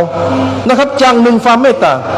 แล้วอีก99เราะห์มัตของอัลลอฮฺซุบฮานะฮูวะตะอาลาอัลลอฮฺซุบฮานะฮูวะตะอาลาได้เก็บ99เราะห์มัตอันนี้ไว้ใต้อารัชของอัลลอฮฺซุบฮานะฮูวะตะอาลาเพื่อที่จะใช้กับบ่าวของพระองค์เมื่อวันหนึ่งบ่าวของอัลลอฮฺซุบฮานะฮูวะตะอาลามายืนต่อหน้าอัลลอฮฺซุบฮานะฮูวะตะอาลาวันนั้นอัลลอฮฺซุบฮานะฮูวะตะอาลาจะใช้เราะห์มัตของอัลลอฮฺซุบฮานะฮูวะตะอาลา99เราะห์มัตที่ยังคงเหลืออยู่เพื่อที่จะนำพาบ่าวของอัลลอฮฺซุบฮานะฮูวะตะอาลาทั้งหมดนั้นไปสู่สวรรค์ของอัลลอฮฺซุบฮานะฮูวะตะอาลานะครับและอัลลอฮฺซุบฮานะฮูวะตะอาลานะครับอยู่บนอารัชของอัลลอฮฺซุบฮานะฮูวะตะอาลาบนอารัชของอัลลอฮฺซุบฮานะฮูวะตะอาลาไม่มีมักลุกไหนที่จะสามารถอยู่ได้บนอารัชของอัลลอฮฺซุบฮานะฮูวะตะอาลามีแต่กระดานหนึ่งนะครับที่ตั้งอยู่บนอารัชของอัลลอฮฺซุบฮานะฮูวะตะอาลากระดานอันนั้นนะครับได้ถูกเขียนข้อความหนึ่งไว้ในกระดานอันนั้นนะครับข้อความที่บอกว่าเราะห์มัตของอัลลอฮ์เราะห์มัตของฉันนะครับอัลลอฮฺซุบฮานะฮูวะตะอาลาได้เขียนไว้ในกระดานอันนั้นที่ตั้งอยู่บนอารัชของอัลลอฮฺซุบฮานะฮูวะตะอาลาอัลลอฮ์ได้เขียนไว้ในกระดานอันนั้นบอกว่าแท้ที่จริงแล้วเราะห์มัตของฉันอยู่เหนือความโกรธกิ้วของฉันและกระดานแผ่นนั้นเช่นเดียวกันนะครับอาวุโสได้บอกว่ากระดานแผ่นนั้นความกว้างของมันความใหญ่ของมันนั้นนะครับใหญ่กว่า7ชั้นฟ้าและก็7ชั้นแผ่นดินซะอีกนะครับและก็อัลลอฮฺ سبحانه และ تعالى เป็นผู้ที่ส่งหุกมมาให้กับเราบนหน้าโลกดุนยาอัลลอฮฺ سبحانه และ تعالى ส่งหุกมมาให้กับเราบนหน้าโลกดุนยามนุษย์สามารถที่จะปฏิบัติหุกมของอัลลอฮฺ سبحانه และ تعالى ได้นะครับผ่านอะไรผ่านแบบอย่างของรอซูลุลลอฮ์ศ็อลลัลลอฮุอะลัยฮิวะซัลลัมผู้ที่ถือความเมตตาอยู่99เราะห์มัตนะครับวันนี้ได้หุกมให้กับเราให้เราได้ปฏิบัติอามันศาสนาเพราะฉะนั้นพี่น้องที่รักของอัลลอฮฺ سبحانه และ تعالى จงรู้ไว้เถิดว่าวันนี้ทุกคำสั่งใช้ที่มาจากอัลลอฮฺ سبحانه และ تعالى ทุกหุกมที่มาจากอัลลอฮฺ سبحانه และ تعالى มันล้วนแล้วแต่เป็นหุกมที่มันถูกอ้อมล้อมไว้ด้วยกับเราะห์มัตของอัลลอฮฺ سبحانه และ تعالى วันนี้ที่เราได้ปฏิบัติในหุกมของอัลลอฮฺ سبحانه และ تعالى เราจงมั่นใจเถิดว่าการที่เราได้ปฏิบัติตามหุกมของอัลลอฮฺ سبحانه และ تعالى นั่นแหละในหุกมของอัลลอฮ์มีความเมตตามีเราะห์มัตของอัลลอฮฺ سبحانه และ تعالى ซ่อนอยู่ในอามานแต่ละอามานในหุกมแต่ละหุกมที่อัลลอฮฺ سبحانه และ تعالى ได้ประทานให้กับเราบนหน้าโลกดุนยา बाप के दिल में और शफकत होता है मोहब्बत होता है माँ के दिल में बच्चों का मोहब्बत और शफकत होता है इस शफकत और मोहब्बत की बुनियाद पर बाप माँ अपनी औलाद अपने बच्चों के ऊपर उसके लिए जो खैर होवे जो भलाई होवे उसको वो बच्चों के लिए करता है बच्चों को हुक्म करता है ये काम करो इसमें तुम्हारे लिए खैर है इसमें तुम्हारे लिए भलाई है इसमें तुम्हारे लिए नजात है तो शफकत और मोहब्बत की बुनियाद पर माँ बाप अपने बच्चों की भलाई और खैर खाही चाहता है अल्लाह अरहमुर राहिमीन है तमाम रहम करने वालों से सबसे ज्यादा अल्लाह बंदों को मोहब्बत करते हैं अल्लाह ताला बंदों के ऊपर रहम फरमाते हैं इस रहम की तकाजा पर अल्लाह ताला ने बंदों के लिए हिदायत का सामान तैयार किया कि ये बंदा सही रास्ता सिरात उसको मिल जावे हिदायत की रास्ता उसको मिल जावे एक एक बंदा मर्द हो औरत हो पढ़े लिखे अनपढ़ देहात के शहर के जैसा भी जिस जगह का जिस तरीका का बंदा हो बंदी हो वो हिदायत के ऊपर आ जावे उसको हिदायत मिल जावे अल्लाह अपने रहमत के तकाजे की बुनियाद पर हिदायत का सामान बंदों के लिए तैयार फरमाया उसमें से एक तो अंबिया अलैहिमुस्सलातु वस्सलाम को जैसे अल्लाह की शान रहमत है ऐसा ही अल्लाह ने तमाम नबियों के अंदर अपने अपने ज़माना में उनकी उम्मत के ऊपर रहम करने वाला बनाकर दुनिया में भेजा और ये सिलसिला चलते चलते हमारे आका हमारे नबी सय्यदुल कौनैन इमामुल अंबिया मुहम्मदुर रसूलुल्लाह सल्लल्लाहु अलैहि वसल्लम को अल्लाह जल्ल जलालुहु अम्मा नवालुहु ने सारी कायनात सारे आलम के लिए रहमतुल लिल आलमीन बनाकर दुनिया में भेजा। พี่น้องที่รักของอัลลอฮฺ سبحانه และ تعالى นะครับวันนี้ความรักนะครับของพ่อที่มีให้กับลูกหรือว่าความเมตตาของแม่ที่มีให้กับลูกนะครับทั้งหมดล้วนแล้วแต่อยู่บนพื้นฐานของความเมตตาความเป็นห่วงเพื่อต้องการที่จะให้ลูกนั้นได้รับความดีและได้รับความปลอดภัยพื้นฐานบนความรักทั้งหมดเลยนะครับสิ่งหนึ่งที่พ่อแม่ของเรานะครับไม่ว่าจะเป็นสิ่งที่พ่อของเราบอกให้เราทำนั่นหมายถึงว่าพ่อนั้นต้องการที่จะให้เรานั้นได้รับสิ่งที่ดีนะครับสิ่งไหนที่แม่ของเรานั้นได้ห้ามเรานะครับไม่ให้เราทำนั่นแสดงว่าแม่ของเรานั้นต้องการที่จะให้เรานั้นนะครับรอดพ้นจากสิ่งที่ไม่ดีมันมาจากพื้นฐานของความเป็นห่วงมาจากพื้นฐานของความรักนะครับนั่นคือผู้ที่เป็นพ่อผู้ที่เป็นแม่ที่มีความรักต่อลูกของตัวเองและอัลลอฮฺ سبحانه และ تعالى ล่ะอัลลอฮฺ سبحانه และ تعالى คืออัรฮัมุรรอฮิมีนอัลลอฮ์คือผู้ที่มีความเมตตาเหนือบรรดาผู้ที่มีความเมตตาทั้งหมดวันนี้อัลลอฮฺ سبحانه และ تعالى ได้สร้างมนุษย์มาบนหน้าโลกดุนยานะครับอัลลอฮฺ سبحانه และ تعالى ก็ต้องการก็เป็นห่วงกับบ่าวของอัลลอฮฺ سبحانه และ تعالى เช่นเดียวกันต้องการที่จะให้บ่าวนั้นนะครับอยู่บนเส้นทางที่เที่ยงตรงอยู่บนเส้นทางที่อัลลอฮฺ سبحانه และ تعالى ได้กำหนดไว้เพื่อที่จะให้บ่าวคนหนึ่งได้ถึงเป้าหมายที่อัลลอฮฺ سبحانه และ تعالى ได้กำหนดไว้บนเส้นทางไหนซิรอตัลมุสตะกีมบนเส้นทางที่เที่ยงตรงที่จะนำบ่าวนั้นไปสู่ความสำเร็จที่จะนำบ่าวไปสู่ความเมตตาของอัลลอฮฺ سبحانه และ تعالى เพื่อต้องการที่จะให้บ่าวนั้นได้รับความสำเร็จอัลลอฮฺ سبحانه และ تعالى ได้ส่งอัมบียะได้ส่งนำบรรดานบีมาแต่ละยุคแต่ละสมัยบนพื้นฐานอะไรบนพื้นฐานความรักนะครับความเป็นห่วงความเมตตาที่มีต่อบ่าวของอัลลอฮฺ سبحانه และ تعالى นะครับอัลลอฮฺ سبحانه และ تعالى ได้ส่งนบีมาแต่ละยุคแต่ละสมัยเพื่อที่จะนำบ่าวของอัลลอฮฺ سبحانه และ تعالى ที่เดินอยู่บนเส้นทางที่หลงผิดนำมาสู่เส้นทางที่เที่ยงตรงนำมาสู่เส้นทางที่อัลลอฮฺ سبحانه และ تعالى นั้นพอใจนะครับทุกนบีทุกอัมบียะมาบนหน้าโลกดุนยาด้วยกับความรักความเป็นห่วงต่อประชาชาติต่ออุมมะของเขาแต่ละยุคแต่ละสมัยจนกระทั่งว่ามายุคสุดท้ายอัลลอฮฺ سبحانه และ تعالى ได้ส่งนบีมาเป็นเราะห์มะตุลลิลอาลามีนเป็นเราะห์มะตให้กับบรรดามนุษยชาติทั้งหมดบนหน้าโลกดุนยาอัลลอฮฺ سبحانه และ تعالى ได้ส่งไซยิดุลกาวเนนอิมามุลอัมบียะนะครับหัวหน้าของบรรดานบีทั้งหมดมุฮัมมัดมุสตาฟานะครับมุฮัมมัดุลรอซูลุลลอฮ์ศ็อลลัลลอฮุอะลัยฮิวะซัลลัมลงมายังบนหน้าโลกดุนยานะครับส่งมาด้วยกับความเป็นห่วงเพื่อที่จะนำพามนุษยชาติทั้งหมดอุมมะทั้งหมดไปสู่ความพอใจของอัลลอฮฺ سبحانه และ تعالى เพื่อที่จะมนุษย์นั้นนะครับจะได้รับความเมตตาจากอัลลอฮฺ سبحانه และ تعالى เพื่อที่จะมนุษย์นั้นได้พบกับความสำเร็จทั้งโลกนี้และโลกหน้านี่คือความรักความเมตตาที่อัลลอฮฺ سبحانه และ تعالى นั้นมีให้กับบ่าวของอัลลอฮฺ سبحانه และ تعالى अल्लाह जल्ल जलालुहु अम्मा नवालुहु ने अंबिया अलैहिमुस्सलातु वस्सलाम को रहमत वाला दिल देकर भेजकर अल्लाह ताला ने ये जिम्मेदारी नबियों के ऊपर सुपुर्द किया कि नबी अपनी दावत में नबी अंबिया अपनी दावत में शान इलाही को बंदों के सामने खोलें कि अल्लाह कौन है तुम्हारे साथ तुम्हारा अल्लाह का क्या मामला है अल्लाह तुम्हारे साथ क्या लेन देन करते हैं अल्लाह की मारिफत अल्लाह की पहचान अल्लाह की शान को इतना खोले इतना बयान करें इतना वाजे करें उम्मत के दिल में अल्लाह के बंदों के दिलों में अल्लाह की शान की अजमत और इस तरीक़ा से अल्लाह ताला की मोहब्बत दिल के अंदर पैदा होवे ताकि हर एक बंदे के लिए अल्लाह ताला के हर एक अमर को हर हालत में पूरा करना अल्लाह अल्लाह की मोहब्बत में उसके लिए आसान हो जावे। इसलिए अंबिया अलैहिस्सलाम दुनिया में तशरीफ लाकर बंदू को अल्लाह की तरफ रुजू कराते हैं, बंदू को अल्लाह की तरफ मुतवज्जो कराते हैं, बंदू के दिलों में अल्लाह की मोहब्बत पैदा करने के लिए अल्लाह की शान बयान करते हैं। अल्लाह ताला कुरान में नबियों की दावत को खोलते हैं। नबी बंदा से ये कहते हैं फ़कुल तुस्तग़फिरू रब्बकुम इन्नहु काना गफ़्फ़ारा, तुम अल्लाह से माफी मांग तो लो, अल्लाह से माफी मांग तो लो, देखो तुम्हारा अल्लाह तुम्हें कितना माफ करने वाला है, वो गफ्फार है।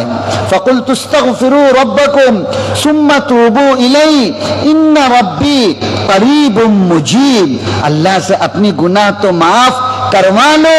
अपनी कसूरों को, अपनी गुनाहों को अल्लाह से माफ करवा लो, अल्लाह की तरफ मुतवज्जो हो जाओ। अगर तुम अल्लाह की तरफ मुतवज्जो होगे, अल्लाह की तरफ अपनी गुनाहों को माफ करवा लोगे, अल्लाह की तरफ तौबा कर लोगे, तो तुम अपने रब को कैसे पाओगे? इन्ना रब्बी करीब, तुम्हारा रब तुम्हारे बहुत ही बेइंतहा तुम्हारे नजदीक है, करीब है, इतना करीब है, इतना करीब है कि तुम एक मर्तबा अल्लाह को या रब करके पुकारते हो,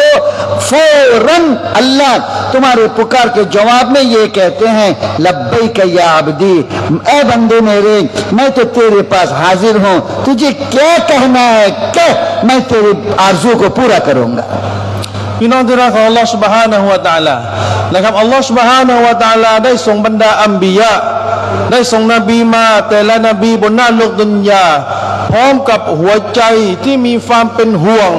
มีความรักกับอุมมะห์ของแต่ละยุคแต่ละสมัยของนบีที่มาบนหน้าโลกดุนยานะครับนบีมาแต่ละยุคแต่ละสมัยมาด้วยกับความเป็นห่วงต่ออุมมะห์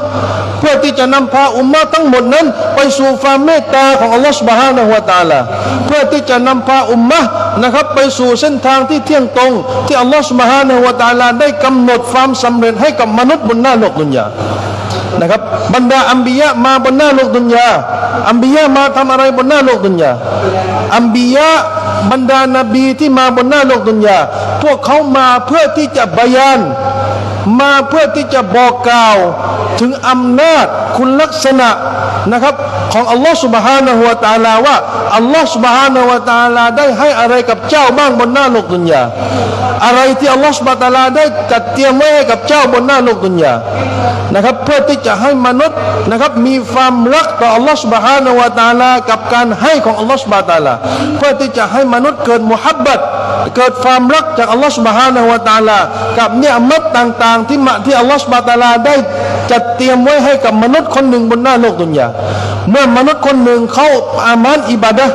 นะครับกับสิ่งที่อัลลอฮฺ سبحانه และ تعالى ได้บัญชาใช้ให้เขาได้ทำอิบาดะห์เนี่ยเมื่อเขาได้รู้สิ่งที่อัลลอฮฺ سبحانه และ تعالى ได้ให้กับเขานะครับเขาจะทำอิบาดะห์ด้วยกับความรู้สึกที่มีความรักต่ออัลลอฮฺ سبحانه และ تعالى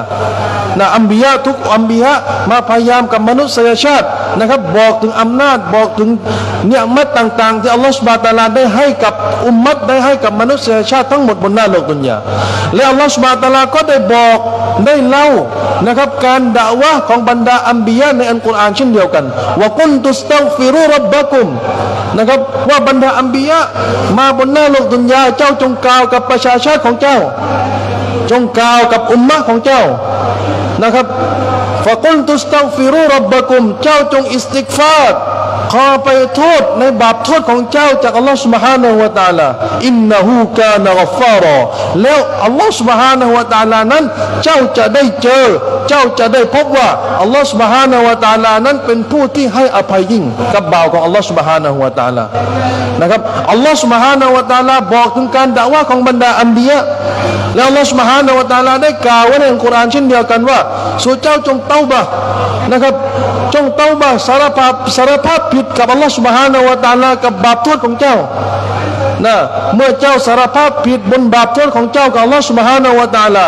สิ่งที่เจ้าจะได้รับคืออะไรนะครับอินนีกอรีบอัลลอฮฺ سبحانه และ تعالى จะบอกกับเจ้าว่าแท้ที่จริงแล้วเมื่อเจ้าเตาบะห์ต่ออัลลอฮฺ سبحانه และ تعالى จงรู้ไว้เถิดว่าอัลลอฮฺ سبحانه และ تعالى ไม่ได้อยู่ไกลจากเจ้าเลยแต่อินนีกอรีบอัลลอฮฺ سبحانه และ تعالى นั้นอยู่ใกล้กับเรา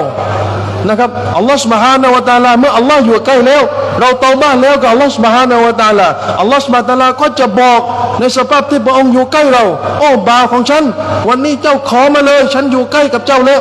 นะครับเจ้าจะขออะไรจากอัลลอฮฺ سبحانه และ تعالى เมื่ออัลลอฮฺอยู่ใกล้กับเจ้าอัลลอฮฺ سبحانه และ تعالى จะให้ในสิ่งที่เขานั้นขอร้องขอจากอัลลอฮฺ سبحانه และ تعالى दावत व तबलीग के मेहनत के ज़रिया से सबसे पहले बात जो दिल में बिठाना है, दिल में पैदा करना है कि अल्लाह की ज़ात, अल्लाह की सिफ़ात के ऊपर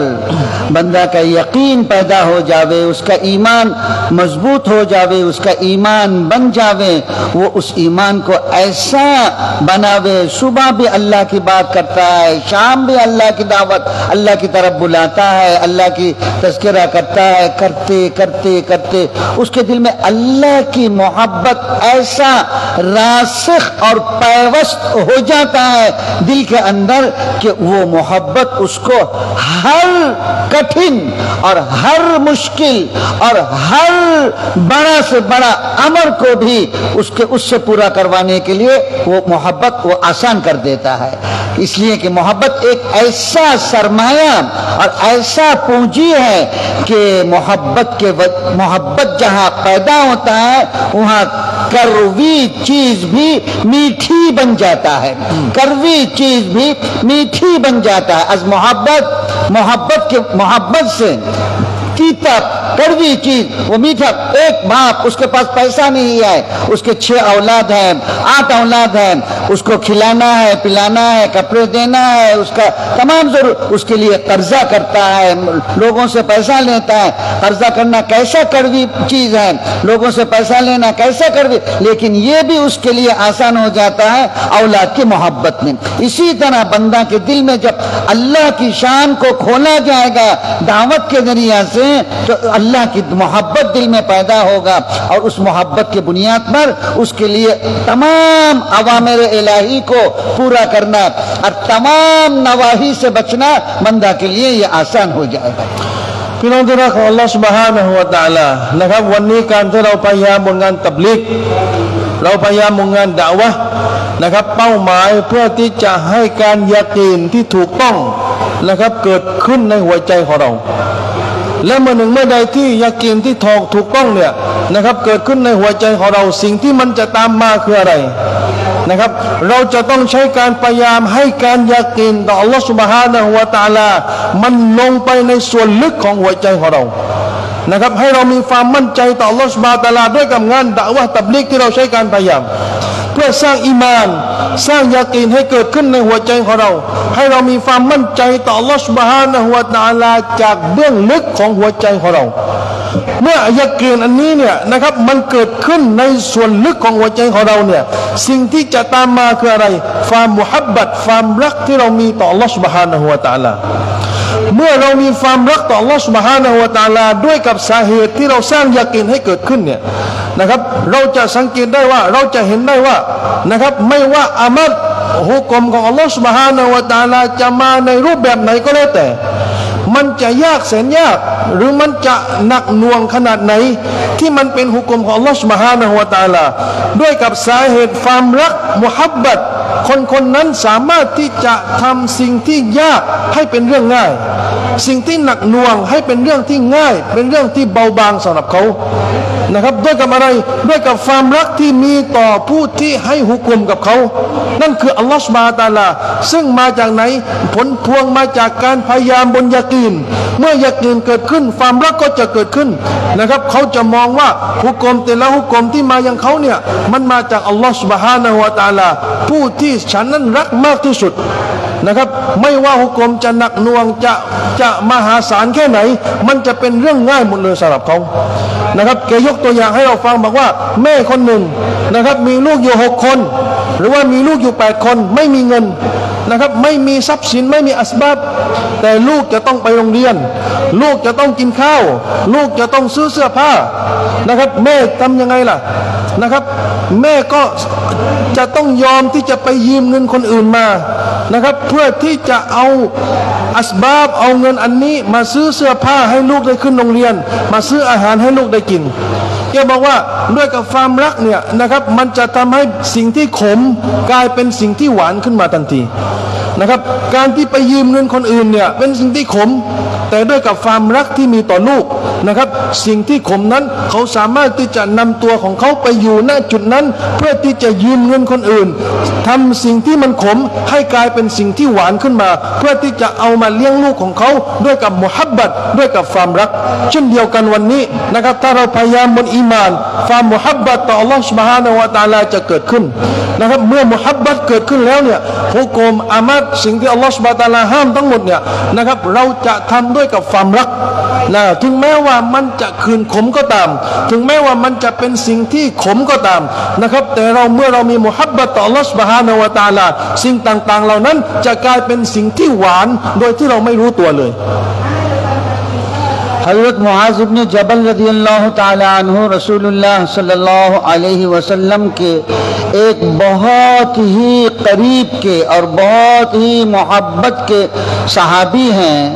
وہ یہ کہتے ہیں کہ ایک مرتبہ رسول اللہ صلی اللہ علیہ وسلم نے میرے ہاتھ کو اپنے ہاتھ میں لیا اور پکڑ کر مجھ سے آپ صلی اللہ علیہ وسلم یوں فرمانے لگے کہ اے معاذ خدا کی قسم میں تجھے محبت کرتا ہوں خدا کی قسم میں تجھے محبت کرتا ہوں واللہ انی احبک یا معاذ او معاذ میں تجھے محبت کرتا ہوں یہ معاذ وہ صحابی ہیں جو شریعت کے احکام کے اعتبار سے حلال اور حرام کو سب سے زیادہ جاننے والے اس صحابی کو ایک مرتبہ رسول اللہ صلی اللہ علیہ وسلم نام لے کر پکارتے ہیں اور پکار کر یوں ارشاد فرماتے ہیں اتدری یا معاذ ماذا حق اللہ اے معاذ آپ کو معلوم ہے یہ بات آپ جانتے ہیں آپ کو یہ بات معلوم ہے کہ بندوں کے اوپر اللہ کا کیا حق ہے بندوں کو اللہ کا حق کیسے پورا کرنا چاہیے کیا حق ہے آپ کو معلوم ہے تو صحابہ کی ادب اور صحابہ کا نبی کے تعظیم ایسا تھا جاننے کے باوجود وہ یوں جواب دیتے تھے کہ اللہ و رسولہ عالم اللہ ہی بہتر جانتے ہیں اللہ کے رسول ہی بہتر جانتے ہیں کہ اللہ کا بندوں کے اوپر کیا حق ہے آپ اللہ کے نبی ہیں آپ کے اوپر اللہ کی طرف سے علم کا وحی نازل ہوتا ہے آپ ہی کو زیادہ معلوم ہوگا کہ بندہ کے اوپر اللہ کا کیا حق ہے آپ ہمیں بتا دیں آپ ہمیں بتاویں کہ بندوں کے اوپر اللہ کا کیا حق ہے تو آپ صلی اللہ علیہ وسلم نے یوں ارشاد فرمایا کہ بندوں کے اوپر اللہ کا حق یہ ہے کہ بندہ اللہ کی عبادت اس طرح کرے کہ اللہ کی عبادت میں وہ کسی کو شریک نہ کرے وہ کسی کو شریک نہ کرے اللہ کی عبادت بندہ اس طرح پورا کرے کہ اللہ کے عبادت میں وہ کسی کو شریک نہ کرے تو یہ اللہ کا بندوں کے اوپر حق ہے اس لیے ہر بندہ کے اوپر اللہ کے ساتھ تعلق کو صحیح کرنے کے لیے ایک تو اللہ کی ذات اور اللہ کی صفات کو بیان کرنا تاکہ اللہ کی محبت دل میں پیدا ہو اور پھر اللہ کا بندہ کے اوپر جو حق لازم ہوتا ہے اس کو پورا کرنا یہ اس کے اوپر ذمہ داری ہے تو جتنے اوامر جتنے اللہ کی طرف سے حکم ہے ان تمام اوامر کو چاہے وہ عبادات کے لائن کا ہو چاہے وہ ایمانیات کے لائن کا ہو چاہے وہ معاملات کے لائن کا ہو چاہے وہ اوامر معاشرت اسلامیہ کے لائن سے ہو کہ ہر ایک بندہ کے زندگی میں اسلامی معاشرہ قائم ہو جاوے اسلامی معاملہ قائم ہو جاوے چاہے وہ اخلاقیات کے اعتبار سے اوامر ہو ہر ایک امر کو بندہ کے لیے پورا کرنا آسان ہو اس کے لیے بندہ अपने दिलों में अल्लाह की मोहब्बत पैदा करें। उसके लिए एक ही जरिया है कि खूब सुबह शाम घर में मकाम में अल्लाह की राह में निकलते हुए अल्लाह की तरफ बुलाओ, अल्लाह की सिफात को बयान करो, अल्लाह के शान को बयान करो। जैसा कि अल्लाह ताला ने अंबिया अलैहिमुस्सलातु वस्सलाम को दावत के मैदान में दावत की जिम्मेदारी पूरा करने के लिए शान इलाही को बंदों के सामने खोलने के लिए बताया, और अंबिया अलैहिमुस्सलातु वस्सलाम ने अल्लाह की शान को बंदों के सामने खोला, जिसकी वजह से अवामिर को पूरा करना और अदा करना बंदों के लिए आसान हो गया। ये हमारे ऊपर मुहम्मदुर रसूलुल्लाह सल्लल्लाहु अलैहि वसल्लम आखिरी नबी होने के एतबार से, आखिरी नबी होने के नाते से, और हम आपकी उम्मती आखिरी उम्मती होने के एतबार से हम में से हर एक फर्द बशर के ऊपर ये ज़रूरी है, लाजिम है कि हम अपने ईमान का फिक्र करें, अपने ईमान के बारे में खबर लें और अपने ईमान को मजबूत करें, और अपने ईमान को अल्लाह तक पहुँचने के लिए ईमान की मेहनत के जरिए से ईमान को लेकर हम अल्लाह तक पहुँचे। พี่น้องที่รักของอัลลอฮฺ سبحانه และ تعالى นะครับซอฮาบะห์คนหนึ่งนะครับที่เป็นผู้ที่รู้ปัญหามัสละห์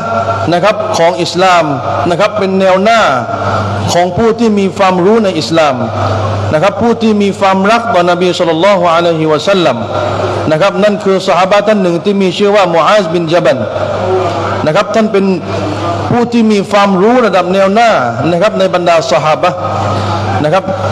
มุอาซบินญะบัลรอฎิยัลลอฮุตะอาลาอันฮุเนี่ยได้กล่าวว่าครั้งหนึ่งนะครับนบีศ็อลลัลลอฮุอะลัยฮิวะซัลลัมได้จับมือฉันและก็ได้บอกว่านะครับอานะอุฮิบบุกะยามุอาซนะครับขอสาบานต่ออัลลอฮฺ سبحانه และ تعالى โอ้มุอาซฉันเนี่ยมีความรักกับเจ้าเหลือเกินนะครับนบีศ็อลลัลลอฮุอะลัยฮิวะซัลลัมก็ได้กล่าวเช่นเดิม3ครั้งด้วยกันนะครับสาบานต่ออัลลอฮ์ยามุอาซฉันรักกับเจ้าสาบานต่ออัลลอฮ์ตะอาลายามุอาซโอ้มุอาซเอ๋ยฉันมีความรักกับเจ้าฉันนั้นรักเจ้าเหลือเกินแล้วก็หลังจากนั้นมุอาซบินญะบัลนะครับนั่งอยู่พร้อมกับบรรดาซอฮาบะห์นบีศ็อลลัลลอฮุอะลัยฮิวะซัลลัมก็ได้ถามท่านมุอาซและบรรดาซอฮาบะห์บอกว่าเจ้ารู้ไหมว่าสิทธิของบ่าวนะครับฮักของบ่าวที่มีต่ออัลลอฮฺ سبحانه และ تعالى และฮักของอัลลอฮฺ سبحانه และ تعالى ที่มีต่อบ่าวนั้นคืออะไรนะครับมุอาซบินญะบัลพร้อมกับบรรดาซอฮาบะห์นะครับเป็นอุปนิสัยของบรรดาซอฮาบะห์นะครับเมื่อได้ถูกถามจากนบีเนี่ยนะครับซอฮาบะห์ทั้งที่ซอฮาบะห์รู้ถึงคำตอบแต่บรรดาซอฮาบะห์จะบอกกับนบีบอกว่าอัลลอฮฺวะรอซูลุฮุอาลัมอัลลอฮ์เป็นผู้ที่รอบรู้ยิ่งและรอซูลของอัลลอฮ์ซุบฮานะฮูวะตะอาลาก็เป็นผู้ที่รอบรู้ยิ่งจงบอกกับเราเถิดยารอซูลุลลอฮ์นะครับนบีศ็อลลัลลอฮุอะลัยฮิวะซัลลัมก็ได้บอกกับท่านมุอาซและบรรดาซอฮาบะห์บอกว่าโอ้มุอาซเอ๋ยสิทธิของบ่าวที่มีต่ออัลลอฮ์ซุบฮานะฮูวะตะอาลาคือการที่บ่าวนั้นนะครับอิบาดะห์ต่ออัลลอฮ์ซุบฮานะฮูวะตะอาลาในสภาพที่ไม่มีสิ่งหนึ่งสิ่งใดมาเป็นหุ้นส่วนกับอัลลอฮ์ซุบฮานะฮูวะตะอาลานะครับวันนี้การที่เราทำอิบาดะห์ต่ออัลลอฮ์ซุบฮานะฮูวะตะอาลาสิทธิที่เรามีต่ออัลลอฮ์ตะอาลาคืออะไรการที่เรานั้นจะไม่เอาสิ่งหนึ่งสิ่งใดมาชิริกกับอัลลอฮ์ซุบฮานะฮูวะตะอาลามาเป็นหุ้นส่วนในการอิบาดะห์ของเรานะครับกับอัลลอฮ์ซุบฮานะฮูวะตะอาลาอิบาดะห์ของเราจะต้องเป็นไปเพื่ออัลลอฮ์ซุบฮานะฮูวะตะอาลาแต่เพียงผู้เดียวเพราะการที่อิบาดะห์ของเรานั้นจะเป็นไปเพื่ออัลลอฮฺ سبحانه และ تعالى แต่เพียงผู้เดียวนั้นมันจะต้องมาจากไหนมันจะต้องมาจากความยากีนที่สร้างมุฮับบัตสร้างความรักให้เกิดขึ้นในหัวใจเมื่อเรามีความรักต่ออัลลอฮฺ سبحانه และ تعالى เมื่อนั้นแหละอิบาดะห์ของเราก็จะไม่เป็นไปเพื่อสิ่งอื่นนอกเหนือจากอัลลอฮฺ سبحانه และ تعالى นะครับวันนี้การที่เราพยายามเพื่อที่จะให้ความรักต่ออัลลอฮฺ سبحانه และ تعالى เกิดขึ้นนะครับวันนี้งานที่อัลลอฮฺ سبحانه และ تعالى ได้มอบให้กับเรานะครับที่เราใช้การพยายามที่เรามีการออกในหนทางของอัลลอฮฺ سبحانه และ تعالى พยายามเราด่าวะเราไปหาผู้คนพูดถึงความยิ่งใหญ่ของอัลลอฮฺ سبحانه และ تعالى นะครับเราต้องยอมเหนื่อยยอมลำบากสิ่งต่างๆเหล่านี้เพื่อที่จะให้ได้มาซึ่งความรักที่เรานั้นจะต้องมีต่ออัลลอฮฺ سبحانه และ تعالى ซึ่งมันจะเป็นผลลัพธ์ที่ ที่จะให้อิบาดะห์ของเรานั้นไม่มีสิ่งอื่นมาเป็นหุ้นส่วนกับอัลลอฮฺซุบฮานะฮูวะตะอาลาในการอิบาดะห์ของเราอัลลอฮฺซุบฮานะฮูวะตะอาลาได้มอบงานนบีให้กับเรานะครับให้เราได้เป็นอุมมะห์ของนบีให้เราได้เป็นอุมมะห์ของนบีคนสุดท้ายมอบงานดะวะห์ให้กับเรานะครับเหมือนที่อัลลอฮฺซุบฮานะฮูวะตะอาลาได้มอบงานดะวะห์อันนี้ให้กับบรรดาอัมบียะห์ในยุคก่อนๆนะครับอัลลอฮฺซุบฮานะฮูวะตะอาลาได้มอบงานอันนี้ให้กับเราให้เราได้คุรูจให้เราได้ออกในหนทางของอัลลอฮฺซุบฮานะฮูวะตะอาลาให้เราได้พยายามกับอีมานนะครับเพื่อที่จะให้เรานั้นได้สร้างยากีนให้เกิดขึ้นในหัวใจของเราเมื่อมียากีนที่สมบูรณ์เกิดขึ้นยากีนที่ถูกต้องเกิดขึ้นมุฮับบัตก็จะเกิดขึ้นเมื่อมุฮับบัตเกิดขึ้นพี่น้องที่รักของอัลลอฮฺซุบฮานะฮูวะตะอาลานะครับมันจะเป็นสิ่งที่ง่ายสำหรับเราในทุกๆคำสั่งใช้ของอัลลอฮฺซุบฮานะฮูวะตะอาลาสิทธินะครับฮักที่เรามีต่ออัลลอฮฺซุบฮานะฮูวะตะอาลามันก็จะสมบูรณ์อย่างแน่นอนเมื่อเรามีมุฮับบัตต่ออัลลอฮฺซุบฮานะฮูวะตะอาลานะครับคนหนึ่งที่มีความรักต่อสิ่งหนึ่งสิ่งใดเขาจะทำเพื่อสิ่งที่เขารักนะครับวันนี้ถ้าหัวใจของเรามีแต่ความรักที่เรามีต่ออัลลอฮฺซุบฮานะฮูวะตะอาลาแน่นอนว่าการกระทำของเราทั้งหมดที่เรากระทำออกไปนะครับการกระทำของเรากิริยาบทของเราทั้งหมดที่มันสื่อออกไปเนี่ยมันจะถูกกระทำไปด้วยกับความรักที่มีต่ออัลลอฮฺซุบฮานะฮูวะตะอาลาเท่านั้นนี่แหละพี่น้องที่มีเกียรตินะครับเป้าหมายของการที่เราพยายามวันนี้เพื่อที่จะให้เรานั้นได้มีความรักต่ออัลลอฮฺซุบฮานะฮูวะตะอาลาและเราสามารถที่จะยืนหยัดนะครับกับฮุกมของอัลลอฮฺซุบฮานะฮูวะตะอาลาไม่ว่าจะเป็นฮุกมที่มันยากฮุกมที่หนักแค่ไหนก็แล้วแต่มันจะเป็นเรื่องง่ายสำหรับเราหมดเลยเมื่อเรามีความรักต่ออัลลอฮฺซุบฮานะฮูวะตะอาลาतबलीग की मेहनत के ज़रिया से दावत की मेहनत के ज़रिया से ये बात चाही जा रही है कि हमारे दिलों में यकीन मजबूत हो जावे अल्लाह की मोहब्बत आ जावे और फिर उस बुनियाद पर हम अल्लाह ताला के तमाम हुक्मों को पूरा करें नबी की सुन्नत के मुताबिक नबी की तरीक़ा के मुताबिक हमारे हर काम सुबह से शाम तक शाम से सुबह तक हर काम चाहे वो इबादत के लाइन से हो चाहे वो दुनिया के किसी भी लाइन से हो हर काम में हम नबी की सुन्नत को इत्तिबा करें नबी की सुन्नत की इत्तिबा करें हमसे कोई भी सुन्नत छूट ना जावे हर एक सहाबा की आदत ऐसा था कि वो नबी की सुन्नतों को तलाश करते थे उसके लिए सफ़र करते थे उसके लिए मुजाहदा बर्दाश्त करते थे इसी तरह हम अब नबी की सुन्नतों को अपनी ज़िंदगियों में हर काम में अपनाने के लिए हम उलमा की तरह मुतवज्जो हों उलमा से पूछे कि मैं ये काम करना चाहता हूँ मुझे ये काम करना है कारोबार करना है ब्याह शादी करना है औलाद की शादी देना है घरेलू मामला है हर काम में नबी की सुन्नत को अपनाने की आदत डालें इसकी मश्क करें और फिर अपनी ज़िंदगी में इसको लावें एक एक सुन्नत की कीमत उसको समझें हजार साल रातों गुजार कर क़ियामुल लैल किया रोज़े रखे दिन भर इन तमाम कामों से नबी की एक सुन्नत की कीमत बहुत ज़्यादा है बहुत ऊंचा है इसलिए हमारे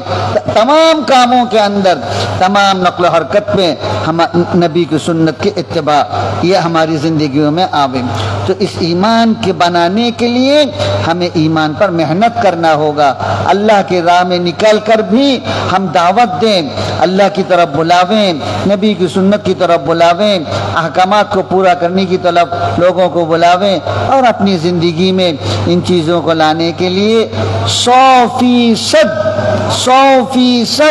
दीन हमारी ज़िंदगियों में आ जावे इसके लिए एक मेहनत अल्लाह ताला ने हमें अता फरमाया है बहुत ही आलीशान मेहनत है और बहुत ही आलीशान इसकी कदर करें इसके हम शुक्र अदा करें और अमलन इसके लिए अपने अपने जहन को अपने अपने दिल को तैयार करें जैसा असर के बाद बताया गया कि हमारा फिक्र और हमारा जज्बा दोनों लाइन से हम तरक्की करें हमारा फिक्र ये हो कि मैं खुद भी जहन्नम से बचूं और पूरी उम्मत नबी की जहन्नम से बचे। हमारा जज्बा ये हो कि इस मकसद को वजूद में लाने के लिए जान की कुर्बानी की ज़रूरत हो तो जान की कुर्बानी, माल की कुर्बानी की ज़रूरत हो तो माल की कुर्बानी, इस्तेदाद और वक्त की कुर्बानी की ज़रूरत हो उसको कुर्बानी देकर हम इसको पूरा करें। तो जब हम ये दिल से नीयत करेंगे, इरादा करेंगे और अल्लाह से मांगेंगे और तौफीक भीख मांगेंगे तो इंशाअल्लाह अल्लाह ताला मौत तक हमें नबी वाला काम में लगे रहने और तकाज़ों को पूरा करने और कुर्बानियाँ कर देने ये अल्लाह ताला हमारे लिए आसान कर देंगे। พี่น้องที่รักของอัลลอฮฺซุบฮานะฮูวะตะอาลานะครับวันนี้เราใช้การพยายามบนงานดะวะห์นะครับเป็นเวลาที่ในแต่ละคนเนี่ยเราใช้เวลากับงานดะวะห์มามากพอสมควรนะครับสิ่งที่เราได้ฟังจากงานดะวะห์มาตลอดคืออะไรการที่เรานั้นจะต้องใช้การพยายามเพื่อที่จะให้อีมานเกิดขึ้นในตัวของเรานะครับ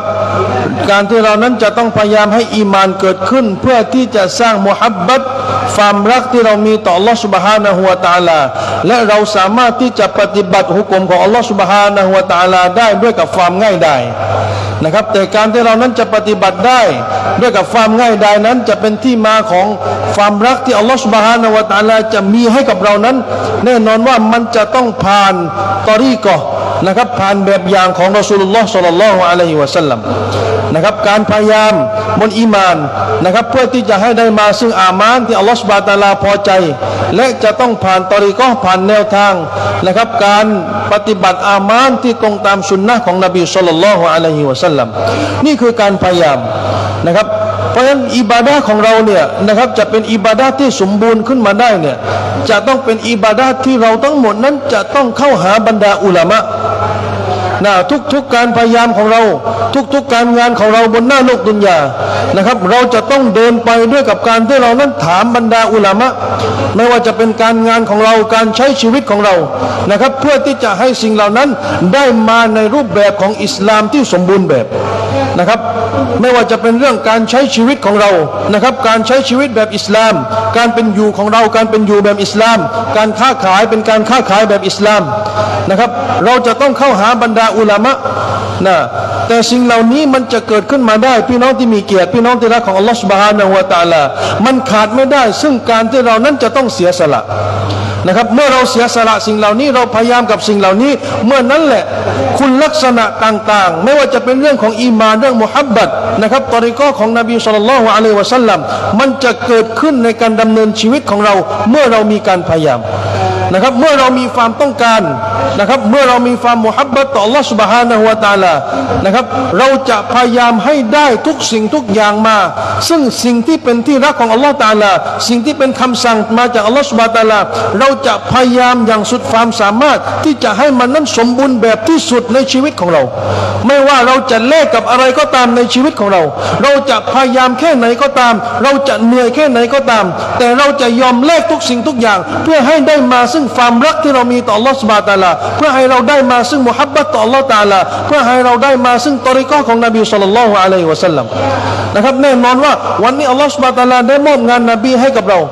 นะครับงานที่สูงส่งนะครับงานที่จะสร้างคุณลักษณะงานที่จะสร้างความรักงานที่จะสร้างตอรีกะห์งานที่จะสร้างความรู้สึกนะครับความปวดร้าวความเป็นห่วงความรักทั้งหมดนะครับงานอันนี้ Allah Subhanahu Wa Taala ได้มอบให้กับเราวันนี้นะครับ Allah Subhanahu Wa Taala ได้มอบให้กับนบียุคก่อนๆแล้ว Allah Subhanahu Wa Taala ก็ได้มอบให้กับเราในยุคนี้วันนี้เป็นหน้าที่ของเราทั้งหมดที่จะต้องลุกขึ้นมาพยายามบนงานของนบีนะครับเพื่อที่จะสร้าง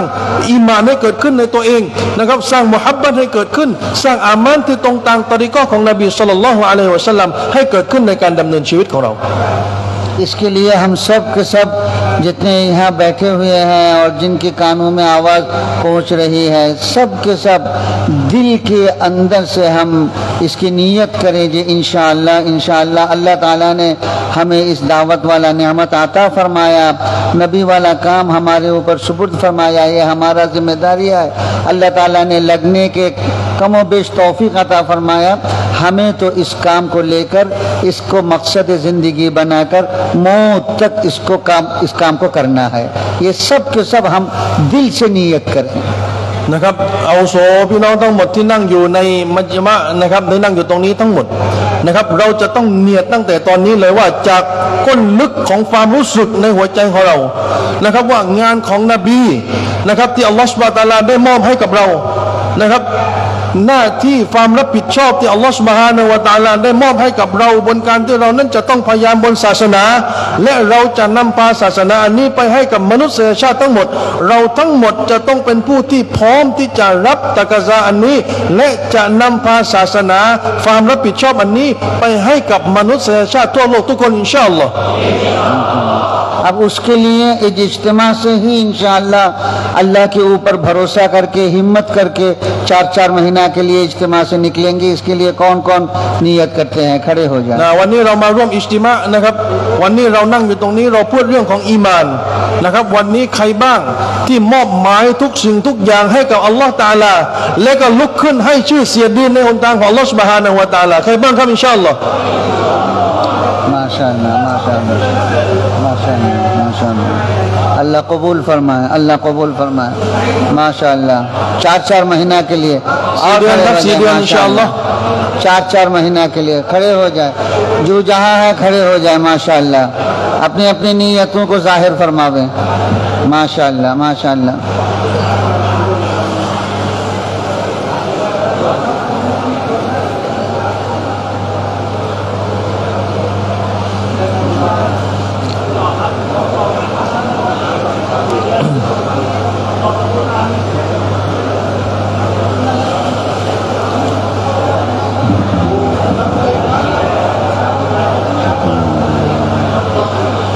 तश्कील का क्या सूरत है ये जमात तश्कील है नीचे भी है तो आज पहले दिन है ना तो कल मजमा ज़्यादा होंगे इंशाअल्लाह तो अभी सफ़र में भी हम लोग भी आ रहे हैं इंशाअल्लाह तो ये हर एक नियत करे हिम्मत फरमावें नियत को लिखवावें ทุกคนพยายามเนียดนะครับให้ชื่อนะครับเขียนชื่อเลยครับใครที่มีเนียดออก4 เดือนในหนทางของอัลเลาะห์ซุบฮานะฮูวะตะอาลา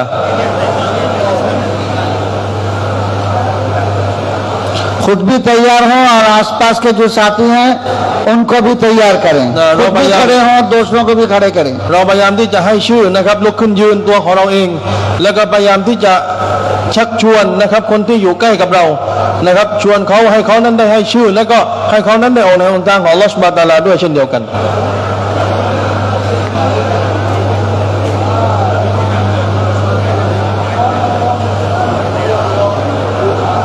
माशाअल्लाह माशाअल्लाह और น่าใครให้ชื่ออีกครับอินชาอัลลอฮ์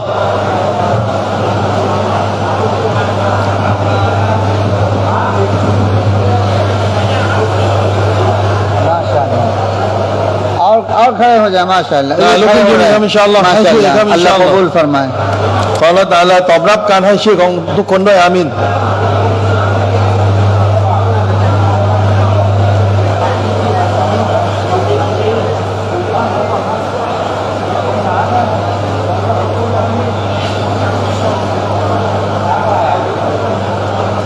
एक दूसरे को तैयार करें นะพยายามที่จะชักชวนซึ่งกันและกันนะครับให้พร้อมที่จะให้ชื่อ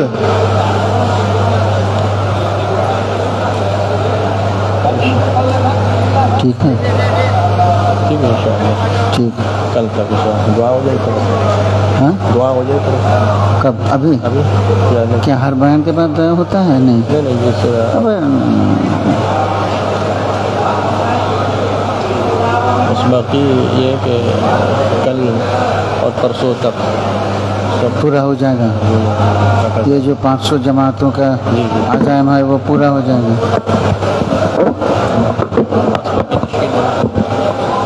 เชิญเลยครับให้ชื่อเลยครับอินชาอัลลอฮ์บิสมิลลาห์ลุกขึ้นให้ชื่อเลยครับครับลุกขึ้นเลยครับอินชาอัลลอฮ์นะครับแล้วก็พี่น้องนะครับที่จัดจะมาแล้วนะครับตอนนี้พี่น้องก็ไปแจ้งนะครับที่ห้องตัชกีนได้นะครับว่าเราจะมาจากที่ไหนที่กำลังจะออกหรือออกอยู่แล้วนะครับไปรูทไปแจ้งที่ห้องตัชกีนด้วยทุกคนแบบทุกคนอินชาอัลลอฮ์พี่น้องแจ้งเร็วเท่าไหร่นะครับการจัดตะฟักกุฎจะมัดนี้ก็จะเร็วขึ้นนะครับจะรู้ที่ไปนะครับจะตัดสินไปที่ไหนนะครับช่วยแจ้งหน่อยนะครับพี่น้องที่มาออกจะมัดอยู่แล้วนะครับช่วยแจ้งหน่อยแล้วก็พี่น้องที่ฟอร์มจะมัด มาจากมหาลาจากคันก้อตัวเองนะครับจากจังหวัดตัวเองก็เชิญแจ้งที่ห้องตัชกีนนะครับตอนนี้ครับอินชาอัลลอฮ์ไบรูทนะครับญะมาอะห์ที่มาแล้ว